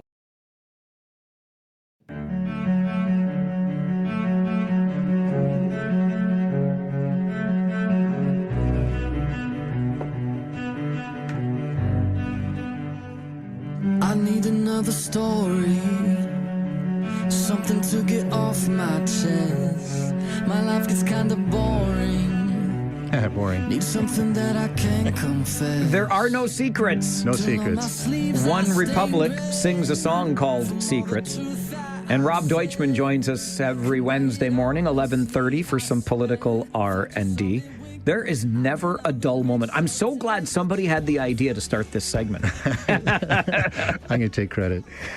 No, it was your idea. No, please do, because it was your idea. You are the person that gets us behind the curtain that is sometimes difficult to get behind or understand what goes on in behind. And I'll be honest, in this case, the story that we'll be talking about is the change to the corporate structure, the reorg in corporate lingo at the City of Cambridge. And when I first heard the story, my initial thought was, I'm not quite sure I see the there. And then I asked a couple more questions, and all of a sudden it became a much more revealing story. But this is, reorganizations happen, but perhaps the manner in which this one happened is raising some eyebrows. Yeah, so I'll save my hot take. Why? Never save your hot takes on this show, Rob. Have you learned nothing? I'll save it for next week. Okay. We have to get into this one because I agree with you. When I first saw the story itself, I thought, okay, a reorg makes sense. You want to go through the process and do that because I recall, look, I've been a mayor, I've been a councillor, so I see both sides of this issue because there are points of view from the mayor perspective on this reorg and points of view from the councillor perspective on process. And I don't want to say it's like Watergate, but it's almost like not the crime, but the cover-up. It's like not the act itself, but the process itself of what occurred here in terms of how it was done. And the more you get into it, it is quite stunning to read about what occurred in this situation. And it gets back to one of the things, Mike, that we'll talk about another time is I always have this theory, I call it the 12 most important positions in the region, okay? The most powerful positions in the region. And one time you said, you like staff. And I said, no, it's not staff. I'm talking about the elected officials because at the end of the day, people who are elected to make the choices, make the decisions. They have the power to make laws if they vote on behalf of the people. Staff are there to serve the councillors and council and to move forward. But there really are 12 important positions. It's the 7 mayors, the regional chair, the chair of the police services because of the size of the budget, and the 3 chairs of the committees at regional council. Okay, so these are the most important positions, and what does that mean? Like for the budget ones, it's because it's a large budget. For the mayors and the regional chairs, because these are the people that are voted for across the whole of their municipalities. Right, councillors are in their individual wards. It's the mayor or the chair that are voted citywide or township-wide or region-wide. And so what happens then is staff then is focused on what does the mayor want? What does the regional chair want? Like that's really the main focus because they're the full-time people there. And so now you have Mayor Leggett in this situation. And on top of that, before he even got to the whole, which are the strongest positions, Doug Ford introduced the strong mayor powers, which now added another layer on top of all of that. Under the guise of, well, we need these strong mayor powers for the purpose of building more homes. That was that to me is the misdirection, okay? The purpose and the why of the strong mayor powers weren't really needed, weren't really necessary. Councils are functioning together, collaboratively, to do what they need to do. And you can see, you can go across the whole of our region, and municipalities are approving numerous and many housing projects. The issue about whether they're getting built or not is solely in the hands of the municipalities. Now, you could say development charges or some regulations or other layers of bureaucracy might be a problem, but it's also the economic environment that we're in, the cost to build, to hire people, the supplies, the wood, everything else that you got to put together. It gets to be very expensive, okay? And so it's hard to say, hey, private industry, you builders, you contractors, get out there building. You can't force the situation. It'll come when it comes. So strong mayor powers weren't really needed. In this situation, it looks like, one of the powers under the strong mayor's powers is to do some reorganization of your certain parts. Okay, there's certain positions that have to be approved by council, but there are many other positions that don't have to be approved by council, and the mayor can make that decision. The problem I see in this situation is that if it's not really an issue in terms of building homes, et cetera, and it's really like a reorg that's occurring, why not include council in the process? I heard the word cacophony being used to describe council voices, and I was shocked when I heard that mentioned. And I looked at the CTV article on this, and I saw the same term being used. I can tell you, as a counselor, former counselor, I would be offended somewhat by that description. As a former mayor, did you get frustrated at times wishing you could wave a magic wand and get things done the way you wanted them done? Yeah, sure. Everybody does. Look, because not only was I mayor, but I was a lawyer in my own law practice. And so I always mention, when I'm in my law practice doing my business, I can make any decision I want and it gets done. I had a great staff. They undertake whatever I need to do. I add staff. I can let go staff. I can direct staff to do stuff. But when you're in a council doing the people's business, it's the people's business. It's in the public eye. It is seen by everyone, and you have to be aware of that, because you as mayor were elected, but councillors were elected too. And they need to be part of the process as we go through this, because they need to be involved, because it's the people's business. You're doing it, in the full view of the people, because transparency is really what the issue is. Now, this all started with an email or a press release on a Friday afternoon. Mike, you tell me, as a media person, is it a good thing or a bad thing that comes out on a Friday afternoon? We call it the Friday afternoon news dump. Yeah, and it's never a good thing. Right, it's mostly not a good thing. Yeah. And then if it's a Friday afternoon news dump for something that's happening on a Monday, when you've had the mayor and staff, and this gets to, the mayor and staff have been going through this over a long period of time, and councillors were not informed at all. That also speaks to the dynamic when I talk about staff is saying, well, what's the mayor interested in doing? And here you have the mayor working with staff to the exclusion of councillors. I can tell you for a fact, no councillor would be able to work with staff to the exclusion of the mayor. Right? I mean, it's just, it shocked me to see what occurred in this process. I frankly, because again, a reorg happens. It's almost a nothing burger, if you will, by way of news. The time horizon where it really struck me, Rob, is that this went out to city staff. So you imagine you're a worker bee in the city of Cambridge and you're finishing your day on Friday, and this memo comes out that effective Monday, your next working day, things have been reorganized. You might be reporting to a different department head, things like that. That's where the real impact I felt in this regard. Well, initially, but when you start to hear about how the process occurred, that's a separate. Absolutely, that raises an almost even more significant thing. If no one's, if there's no downsizing occurring and no one is quote fired or displaced or terminated as a result of these changes, and everyone still has the same pay, same benefits, pretty well the same position, I can appreciate that there has to be some reorganization. I think if you looked at the reorg, but with a 0 days working days that's notice, what I'm getting at. Yeah. That's what I'm getting at. Like, I don't think anyone's going to argue that the reorg that occurred probably has some good benefits and some good reasons. But why do it the way it was done? That is the problem. And when you take a look at Cambridge, I don't know how much time we have left. Go ahead. Okay, so when you take a look at Cambridge, too, the last election, I would say, the last term of office under Mayor McGarry, there were a couple of incidents that occurred, largely as a result of circumstances, but people felt there were some issues of lack of transparency. The MZO with the Amazon plant was one, and then the quick decision to move ahead with the consumption treatment site. And if you go back and look at the process, motions were felt to be brought suddenly, waivers. There were motions to waive notice on these motions because you usually bring a motion with time for people to think about it. All of a sudden, there's a motion. The notice is waived. The motion is passed. And so you felt like there was transparency or things happening behind the scenes, which kind of led us to our topic today, which was Louise's article that talked about the motion to defer on the fireworks discussion they had in Cambridge, where you still had a number of people that wanted to speak, but a motion to defer came up. And I can understand why. There was a desire to defer because they probably want to get some more information and talk about it at another date. But when you start to do these things and there's a feeling that there's a lack of transparency occurring, this is what creates mistrust amongst the community for our elected representatives. And I think that's a serious issue that we have occurring because now it's a continuation of what the electorate in Cambridge are seeing. I would say that issue, those two issues, helped propel Jan to the mayor's office in the last election.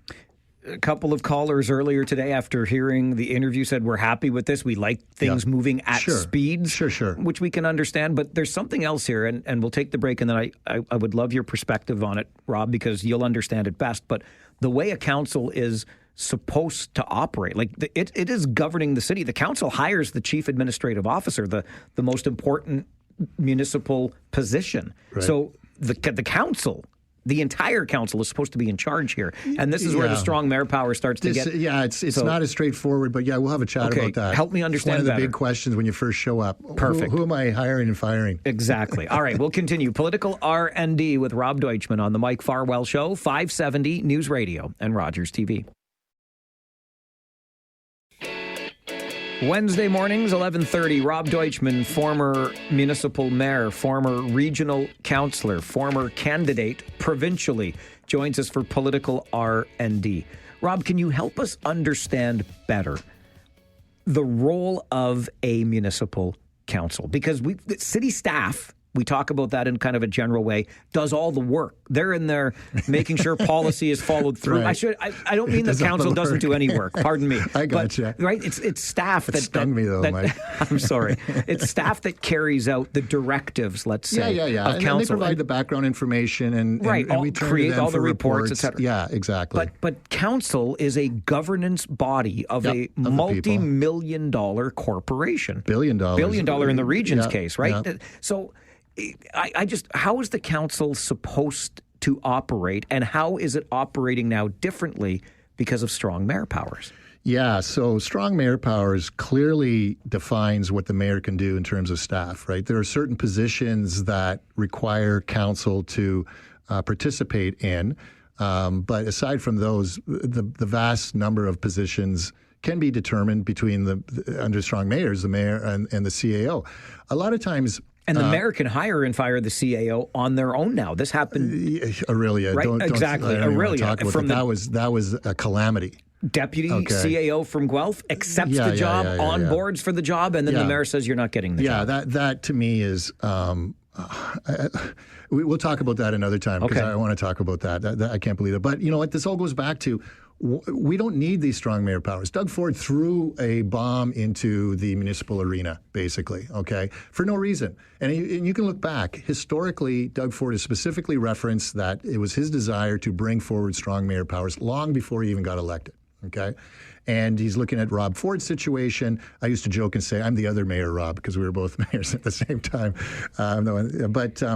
He saw what was going on at Toronto Council and how many councillors they had and what his brother had to go through. And you remember the first thing he did when he was first elected, he cut in half pretty well the size of that council to make it more, I guess, manageable to get decisions done or what have you. But anyway, on the staff side, when you're first elected and you get in there, you go, okay, now I'm running this business, and some people maybe haven't run business. I know, like I said, I referred to my own business. I can hire a lawyer, let people go, what have you. So I know who's responsible for doing that. But when you're suddenly elected, it's not clear. It's not really totally clear. When I was mayor, I wasn't sure what I could do. I think it pretty well came down to I could deal with the CAO, and through the CAO, I would expect the CAO to let me know if there were some issues with staff or what have you. The problem is that I had a great CAO in the sense of great person, didn't really want to make the hard decisions. But council would be responsible, ultimately, for hiring and firing key positions within the city. We did the approvals through there, but I remember when we had a treasurer leave, and so we had a hiring process. It was myself, the CAO, and we brought in from our outside auditors an accountant to do the interview process, and then we made a recommendation to council, and then council hired. But if you're dissatisfied, what do you do, right? If you're going through a reorg, what do you do? I think the prudent process or path for this would have been bringing council in. If you're doing this over a long period, for the life of me, I can't see how someone would think meeting with staff to come up with a plan to introduce and implement in the rushed fashion it is would have been something that would have been just readily accepted by all of council. Which is obviously the reason all of council wasn't involved in this. Well, they weren't involved because clearly here the mayor just wanted to do what the mayor wanted to do. Exactly. Or staff and not get any input. But in my view, the suggested changes look reasonable. I don't see how councillors and receiving some feedback from councillors would have been valuable, absolutely valuable, not invaluable. And I saw the term cacophony used to describe councillors. I can tell you, if I was a councillor and referred in that term as a cacophony, I'm thinking that's insulting. Okay, I mean that is just diminishing what I have to say or what input I have to provide. And I think this was a bit of an own goal, okay, in this whole situation, the whole process. I appreciate the strong mayor powers that I do, but there are many people. I'll give you an example of something. So, I'm out in the county, Prince Edward County, and so I'm watching the local politics there. And recently, a councillor brought forward a non-confidence motion against the mayor. And I was stunned by that because I've never heard of a non-confidence motion in a municipal. And it was because the mayor was doing things that were concerning to people, and it resulted in, and actually it's funny because the vote was 8-8. So the motion was defeated. A tie fails, yeah. Yeah, tie fails, but now you've got half of the councillors that you're dealing with aren't happy with you and thought there should be like a recognition of no confidence in your ability. And this is the sort of stuff that I think when you do these sorts of things, it's going to create ill feelings in your council. I wondered about the dynamic moving forward and what you thought that might look like, because own goal is a pretty good way of describing this. There likely would not have been a great deal of pushback against a reorg that seems to make some sense. Totally reasonable. Look, we had that at the region too. There was some change in senior staffing. And I can tell you, we had a conversation in closed committee because it's a staffing issue to talk about why that occurred, because councillors didn't feel like there was enough consultation on this issue. Like you're working as one family, you're one unit moving forward on behalf of the people that elected you to be there. Sure, you run individually, there are no parties or anything like that. But once you get to that council, now you're one of 8, 9, 10, 16, and you are making these decisions together and you're working forward together. And there are going to be times when a councillor would like to have staff do something. And get this. If a councillor wanted to say, let's have a reorganization, there would have had to be either a motion or direction to council at a council meeting in order for council to start working on that. And it might not have even gotten to the floor. Right. Or, it might not have been approved to say changes. Here, you had this work being done. There was no direction to staff or motion from anyone at council to say, hey, let's work on a reorg here. And if you now are one of the ward councillors in Cambridge and one of your constituents in your ward comes to you and asks a question about the reorg and the why or the what, how can you adequately respond? Yeah, and I appreciate that that's a bit, that to me is somewhat embarrassing for the councillor to be in that situation. I think, I don't know, but it seems like a bit of a disrespect from mayor to councillors in this situation. Now, some of them might say, yeah, they're fine with it. Of course, you're going to get all sorts of opinions and views on it. I'm just here to give my perspective on it from my experience. And, as I said, having been a mayor, I can see why sometimes you want to push ahead. And I relate that back to my own work in my own business because you like that flexibility and freedom. But at the same time, I'm working with other people. And now I've added a partner to my law practice. So I don't do what I want to do on my own. I got to work with my partner. That's the same to me, the mayors and the councillors. It's a partnership. And so you've got to have this partnership working together, rowing in the same direction, as you say, right? Well, I can tell you, Rob, in my business, We love stuff like this because there will be drama, my friend. There will be drama. Who's your partner here? Are you a freewheeler? I'm like the former Deutschman law before it became Deutschman de Koning law. I get to call the shots. It's the Farwell show.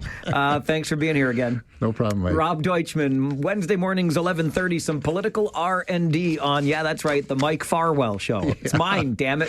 This is 570 News Radio and Rogers TV.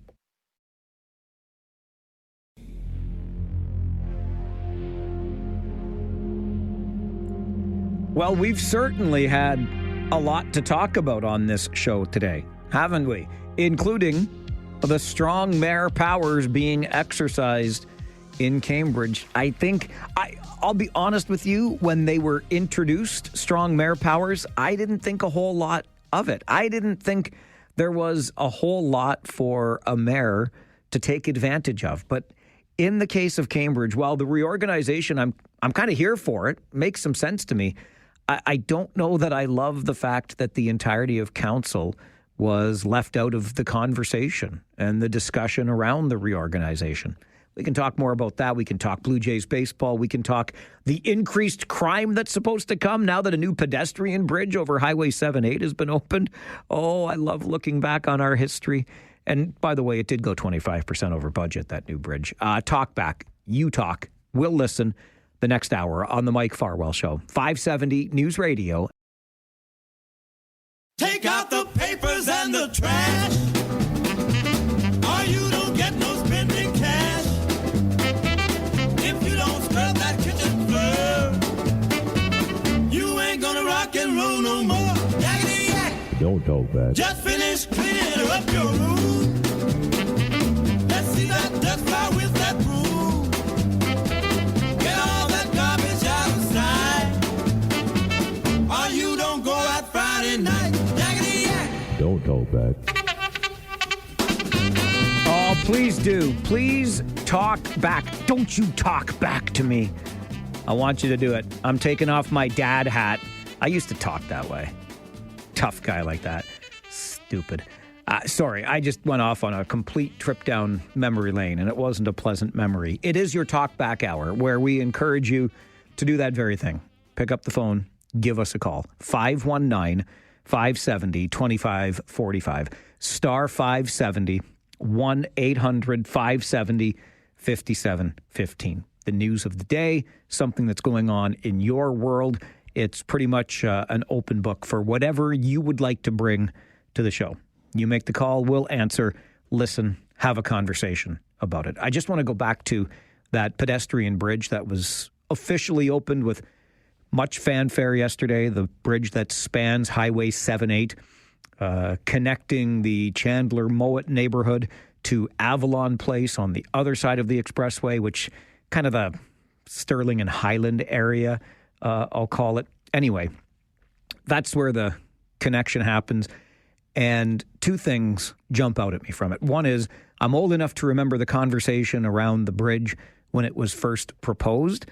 And there was actually a councillor in Kitchener who appeared before regional council urging them to reconsider the bridge because there was concern, he said, from constituents in his ward that the bridge would increase crime because criminals would come from one side of the bridge, rob the fine folks on the other side of the bridge, and then run back to their side of the bridge in an easier way without getting caught.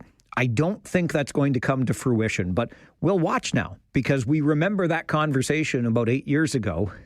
And here we are today with the bridge being opened. And even though it was behind schedule, one of the engineers on the project did say that the project did not go over budget. I disagree with that because in 2017-18 or so, when this was first being discussed, the price tag was $7.6 million. The final price tag was $9.5 million. That, to me, is 25% more than it was when you first proposed this project. I know inflation, increasing costs, etc., then make better estimates. If the project was going to be $7.6 million and it ends up being $9.5 million, I think it's a fair question to ask where the HE double hockey sticks did the $1.9 million extra dollars have to come from.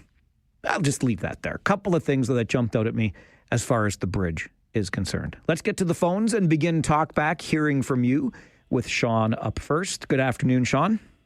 Good afternoon. I just wanted to talk about Mayor Liggett. I was going to comment earlier this morning that listening to Mr. Deutschman changed what I was going to say a little bit, actually.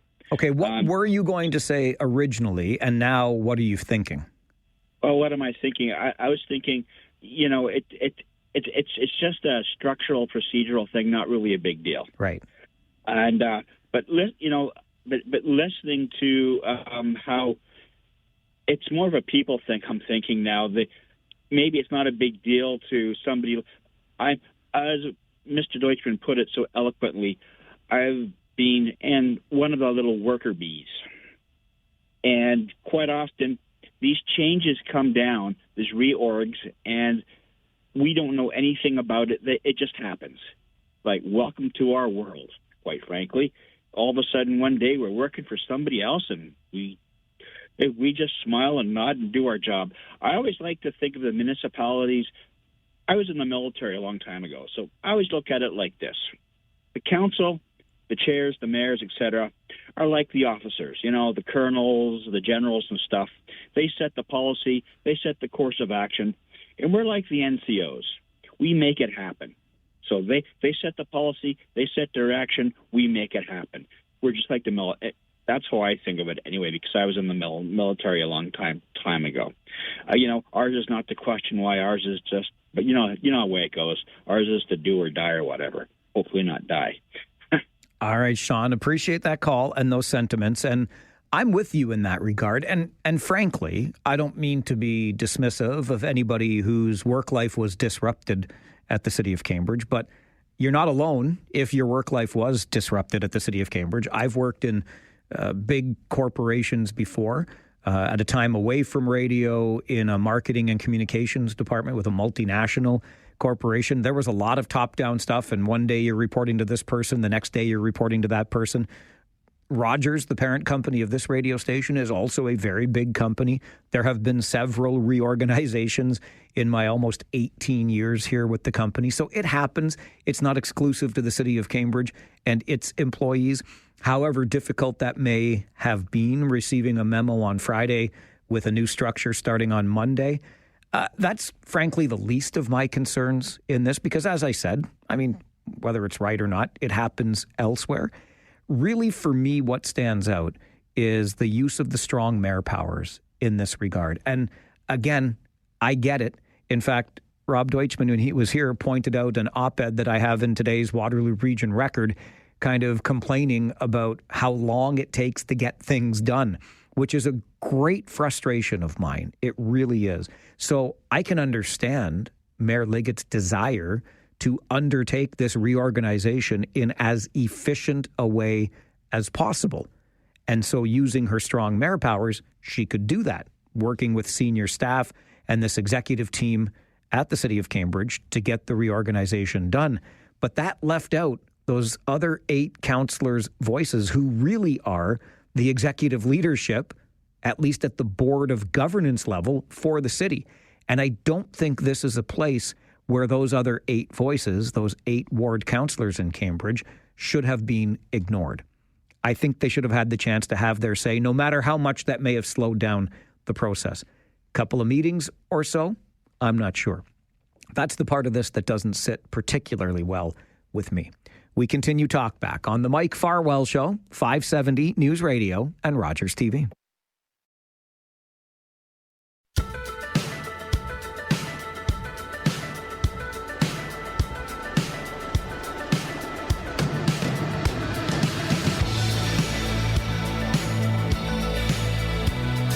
It is that time of day where we open our phone lines to hear from you. Maybe you can make us aware of something going on in the community that we have not yet heard about. Or maybe you've just got something on your chest that you need to get off your chest and share with the class here today. You can do that. 519-570-2545. Star 570 and 1-800-570-5715.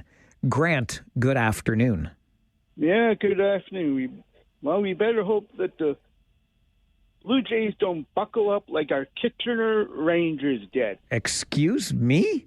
What? Well, they buckled up in the playoffs.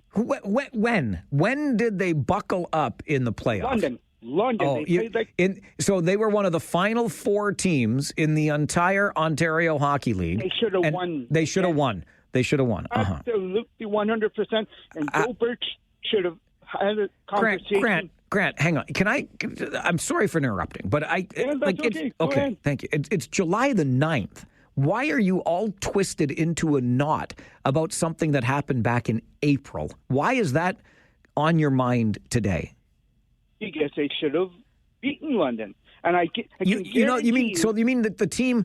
Hang on, Grant. Now, because London beat everybody, not just in the Ontario League, but in the entire country. London won the Memorial Cup, but you think?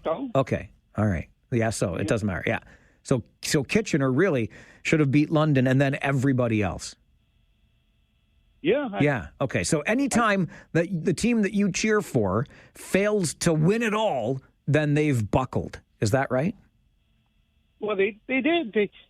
They were sloppy the first 2 games, and did Joe Birch go down? Do you know what Joe Birch's job is, Grant? Yeah, he runs. He hires. He pays these people. He pays for UC's job. And he pays for Mackenzie's job. So Joe Birch runs the business side of the Kitchener Rangers. He's like the business operations leader of the organization. So what's he supposed to do? Come down and do what? Talk to UC and say, hey, no, let's pick up your talk. So the guy the guy that runs the business of the hockey team should know more about coaching than the coach knows? Well, Mike and Mackenzie doesn't. Well, wait, now, okay, who do you want to talk about? You want to talk about Mike McKenzie now? Because So somebody should know more about coaching than the head coach. That's what you're telling me.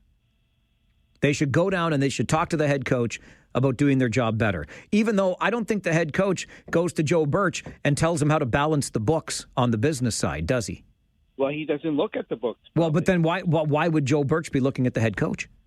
Because it's not his job. Well, someone has to.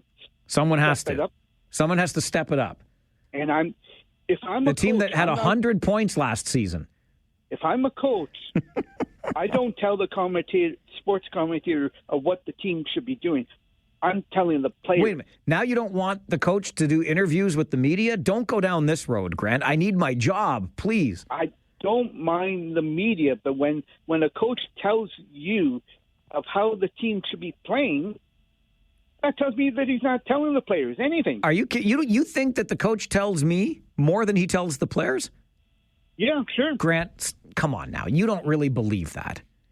Well, I think so. Okay, well, I'll tell you what. You are absolutely 100% wrong. No question about it. You are wrong. I don't. No, you are. No, there's no. I'm sorry. I'm putting my foot down firmly on this one. There is no arguing. You are wrong. And I don't think he even coached a Finland team. I think he had. You think he's got like an imposter or an evil twin that coached Finland to the World Junior Hockey Championship gold medal? I think he had someone edit so it would look good for himself. All right. You know what, Grant? I think you drank decaf today instead of regular coffee because I have no idea why on July the 9th you want to talk about the end of the Kitchener Rangers season in April. But I can tell you, you're allowed to be frustrated when your favorite team loses. Absolutely. But you have got zero clue about how the organization is structured. You want to blame the wrong people for the wrong things, and you are factually off base. You're not even in the ballpark factually when it comes to your assessment of how things are being done or how they should be done. But as always, appreciate your call. It's the Talkback Hour on the Mike Farwell Show, 570 News Radio and Rogers TV. Let me just put a little bow on that call a moment ago from Grant, who was all fired up about the Kitchener Rangers end to the season. And he thought Joe Birch, the chief operating officer of the team, should have marched into the head coach, Jussi Ahokas's office and gave him what for, told him how to coach the team better. With the Kitchener Rangers, the chief operating officer, Joe Birch, is in charge of the business operations of the hockey club. The books are balanced, the debits equal the credits, the money goes where it's supposed to go, and everything is kept on the books the way it should be. That's the business leaders, the COO's job. Then you've got the general manager, Mike McKenzie, who is looking for the players that will help make the team better, either through trade or through drafting. And he will consult with his team of scouts and, of course, at times too, the head coach. But Mike McKenzie's job is to go out and make those trades, find those players. The head coach's job is to coach the team. And, unfortunately for the coach, deal with the media like me. But if any one of those other people, like think of it in my line of work or in your line of work, I'll tell you in my line of work, somebody in a nice office in Toronto hired me to do this job. And if they came in here every day trying to tell me how to do my job differently, I would not stay here very long. I think they should trust that they hired the right person to do the job, and then they should let that person do that job. Anyway, that's the bow I wanted to tie on that last conversation. Let's go back to the phones. Walter, good afternoon. You're on Talkback. Good afternoon, Mike. So how many F-bombs were dropped after that phone call, Mike, there, buddy? True story. I'm gonna be honest. No F-bombs. I was just kind of scratching my head and chuckling a little bit. Then I ate some yogurt. That's all. Oh, okay. Okay. Okay, good. Well, anyway, to further that point, I think maybe Grant. I think he had too much frost on his frosted flakes there. Could have been that too. I thought it was decaf coffee. It was one or the other. So anyways, buddy, I want to talk about the Blue Jays. I'm looking forward to them going out and picking up some relative pieces here to make a run, because if they can get up to close to 20 games over 500 just shortly after the All-Star break, I think they're going to have a good shot at this. Now, I think only team they already have a good shot, don't they? Well, yeah, but I mean, like, I would look at the Tigers. I mean, like, of all the years that they got to get good, right? Like they're in the American League and they're killing it. And then there's always the Yankees. But I mean, other than those two other teams, I think they got a really good shot at getting out of the American League. And barring injuries and anything else, I'm hoping they pick up another starting pitcher and another hitter, because, as far as I'm concerned, Vladdy, he should give back half that money, easy. Out of the first half of the Come season. on. Well, $500 million, okay, but he's supposed to hit home runs, okay. He's playing small ball right now, and, okay, fine, but he needs to pick it up, and everybody else is doing their part, and I love the way Snyder is coaching right now. I love it. All right, Walter. Listen, appreciate the call. I got to get to the news center for an update, but I'm just glad I'm not making $500 million, because then no matter what, you always have to be doing better or you're giving some of the money back. That's why I work for bargain basement prices around here, because I set that bar right at mediocre and I aim for it every single day.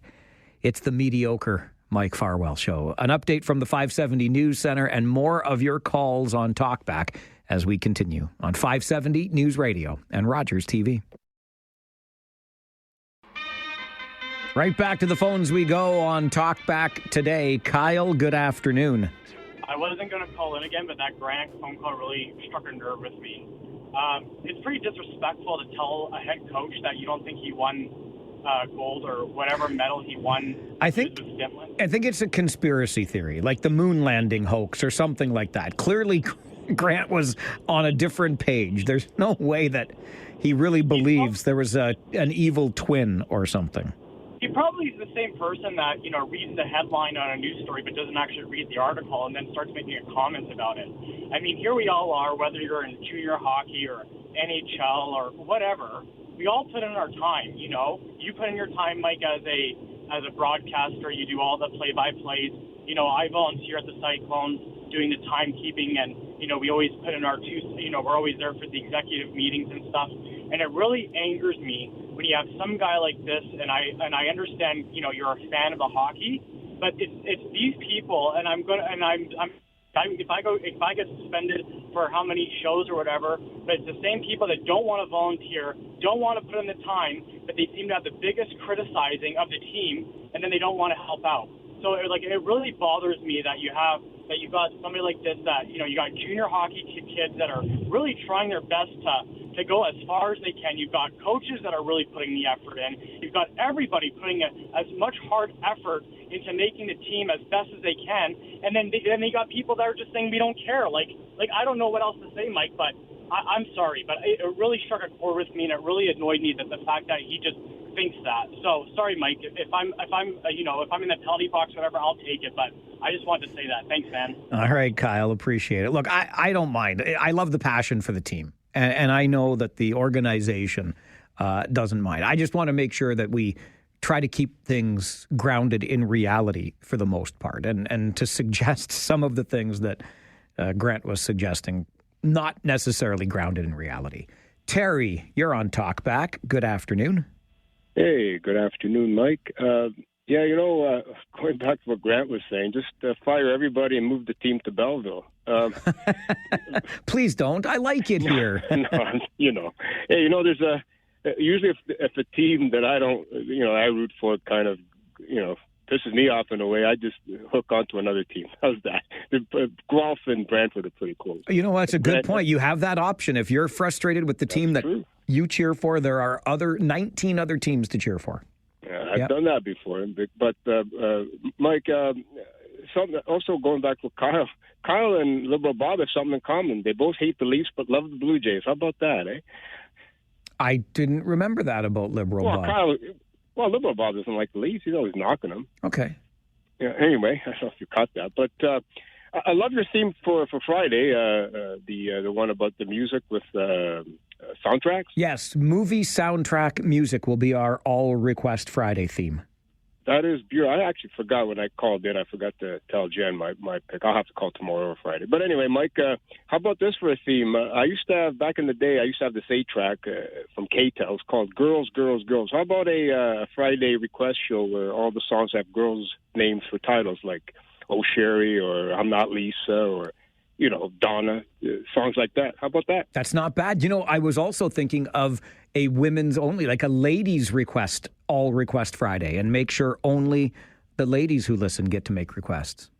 Well, yeah, that's a good one, too. You're going to have enough callers, though. That's the point. That's the challenge, isn't it? But I think they're out there, Terry. They just stay quiet. Didn't someone once call in and say you don't have enough women callers? Yes, but then I had a lovely female caller earlier this week who said I was great, and I'm never going to forget that, Terry. There you go. But actually, just before I go quickly, I usually listen to Dr. Laura on Sirius XM, and one time I was curious because I remember that call that came into your show about someone saying that you don't get enough female callers. So I tracked 1 hour of callers.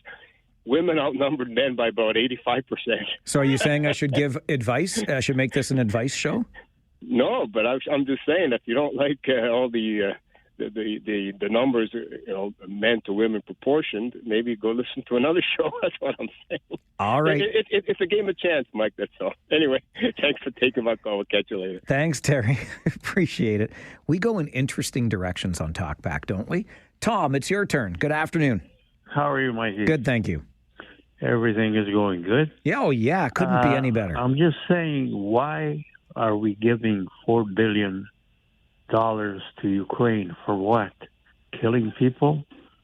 And we don't have money for our own people? And then we're sending ships to Australia. What for? I mean, this is nuts.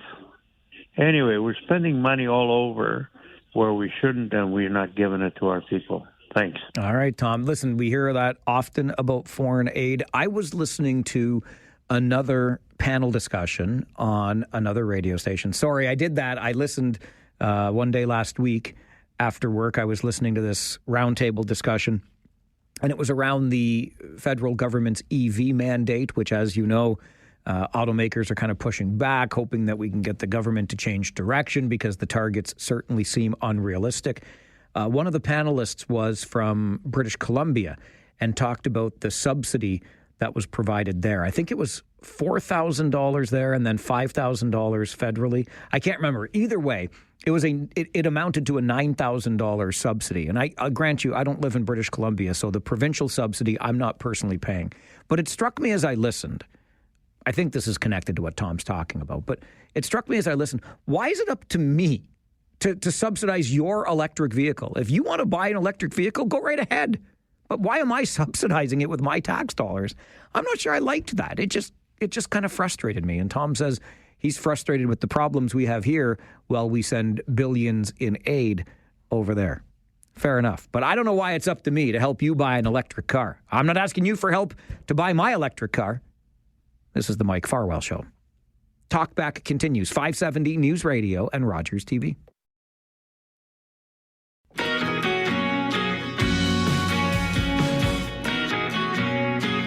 During the Talkback Hour, we encourage you to do just that. Talk back to us. Let us know something that's going on that we might not yet know about, or reflect on the issues and the stories of the day. Let's get back to the phones. Steve is with us. Good afternoon, Steve. Good afternoon.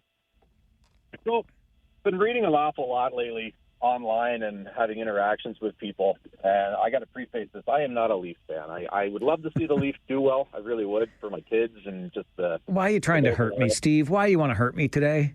Well, I'm not actually going to talk about the team so much as the hot topic, Marner. And I'm flabbergasted by probably what constitutes the biggest problem in Toronto sports, right? And it's not the team. It's the fans and the media. And all I keep reading about is Marner did this, and he did the team dirty, and he did this, and he did this.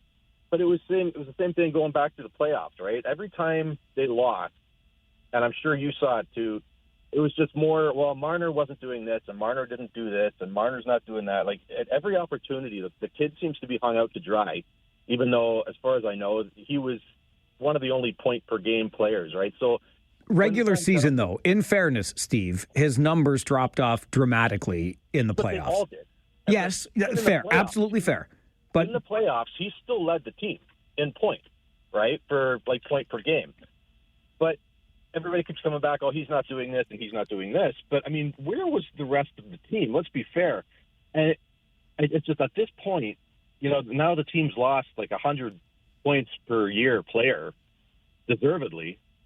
And you're left. I can't wait to see how Matthews does, and I think you're going to see his production plummets this year, right? And I'm sick of the criticism that he won't go in the corner and he doesn't play a physical game. Well, neither does Nylander, but Nylander gets a free pass all the time too, right? It's just I wish the kid all the best. I hope he lifts the cup in Vegas, and Toronto needs to do an about face. I get you, and I feel you on many of these things. I might also suggest, though, didn't Marner do the team a little bit dirty when he wouldn't waive his no trade clause and allow them to get a meaningful return at the trade deadline this year? Well, that's the power that they have, right? I know they do, but I mean, you can't blame him. Where were they going to move him to? Here, they were going to move him for Rantanen, right? Yeah, so that would have been a great thing for this relationship was over anyway. So you had the opportunity to, because you knew this was going to happen. Everybody knew. Mitch knew. The team knew. The fans knew. This relationship had run its course. So you didn't. As a professional athlete, he should also worry about his own. Is he going to flourish in Carolina? Is he going to, or wherever he was going to go? Do they stand a chance? Legitimately, Vegas, they're going to be one of the top teams for the next probably decade, right? Where is he going to get the best opportunity? I don't think I would have wanted to make that trade either, even though, it would have benefited. His consideration for a team moving him isn't how that team's going to do in the future. Let's be honest. That's a good point. Yep, fair enough. I hear you, and I don't necessarily disagree. I didn't love Mitch Marner, but I think that he got a really, really raw deal from the fans and the media for sure. He did, and he's, whether you like him or not, at the end of the day, he makes everybody on the ice, it doesn't matter who he's playing with, so much better. And that is a really, really hard quality to find in any player. Doesn't matter who he plays with, he is making them better. Their team is better. I can't wait to see how he benefits guys like Eichel and stuff. It's going to be insane. All right, Steve. Appreciate the call today. and the thoughts. I will confess, I bristle a little bit as a member of the media about, or when the media gets blamed for things. But I don't think there's much disputing a narrative around Mitch Marner, for sure. And I, like Steve, I don't know that I'm looking forward to seeing Mitch Marner hoist the Stanley Cup, but as a long-suffering Toronto sports fan, I can certainly picture that happening now that he's gone to greener pastures and big dollars in Vegas. I do think, though, that there was a classy, if you will, way of going out and allowing the Leafs to trade you to Carolina so that the team could have got a decent return for you and, you know, seeing if they could have made it work with a player like Rantanen on the roster instead of Marner. Again, points notwithstanding, I've never been a huge Mitch Marner guy. I know we're getting deep into sports on you here, but hey, we're Leafs fans on this show, right? And the style that Mitch Marner brought, I wasn't particularly fond of. Yeah, the points were there, but so were the glaring giveaways and goof-ups at times that I don't think you can have as professionals. Anyway, I do fear Mitch Marner winning a Stanley Cup in Las Vegas because, as I said, a long-suffering Toronto sports fan, you know how these things tend to work out for Toronto sports fans, and that's not the good way. The Leafs probably had the point on Nylander, who I really like, is fair, I guess. So what you probably have with the Leafs is too many players of the same ilk, and you got to figure out a different way to do things. But I'm a big Matthews guy. You know that. AM, Austin Matthews on AM radio in the AM morning part of the day. We will continue doing that when the new season comes around. The last one with Joe Bowen on the radio broadcasts for the hockey club. But I'm not sure what this all says about the future of the Toronto Maple Leafs, other than it's just one more year without that desperately needed Stanley Cup. I want to see it happen for Toronto and the long-suffering fans of the team. Talkback continues here on the Mike Farwell Show, 570 News Radio and Rogers TV.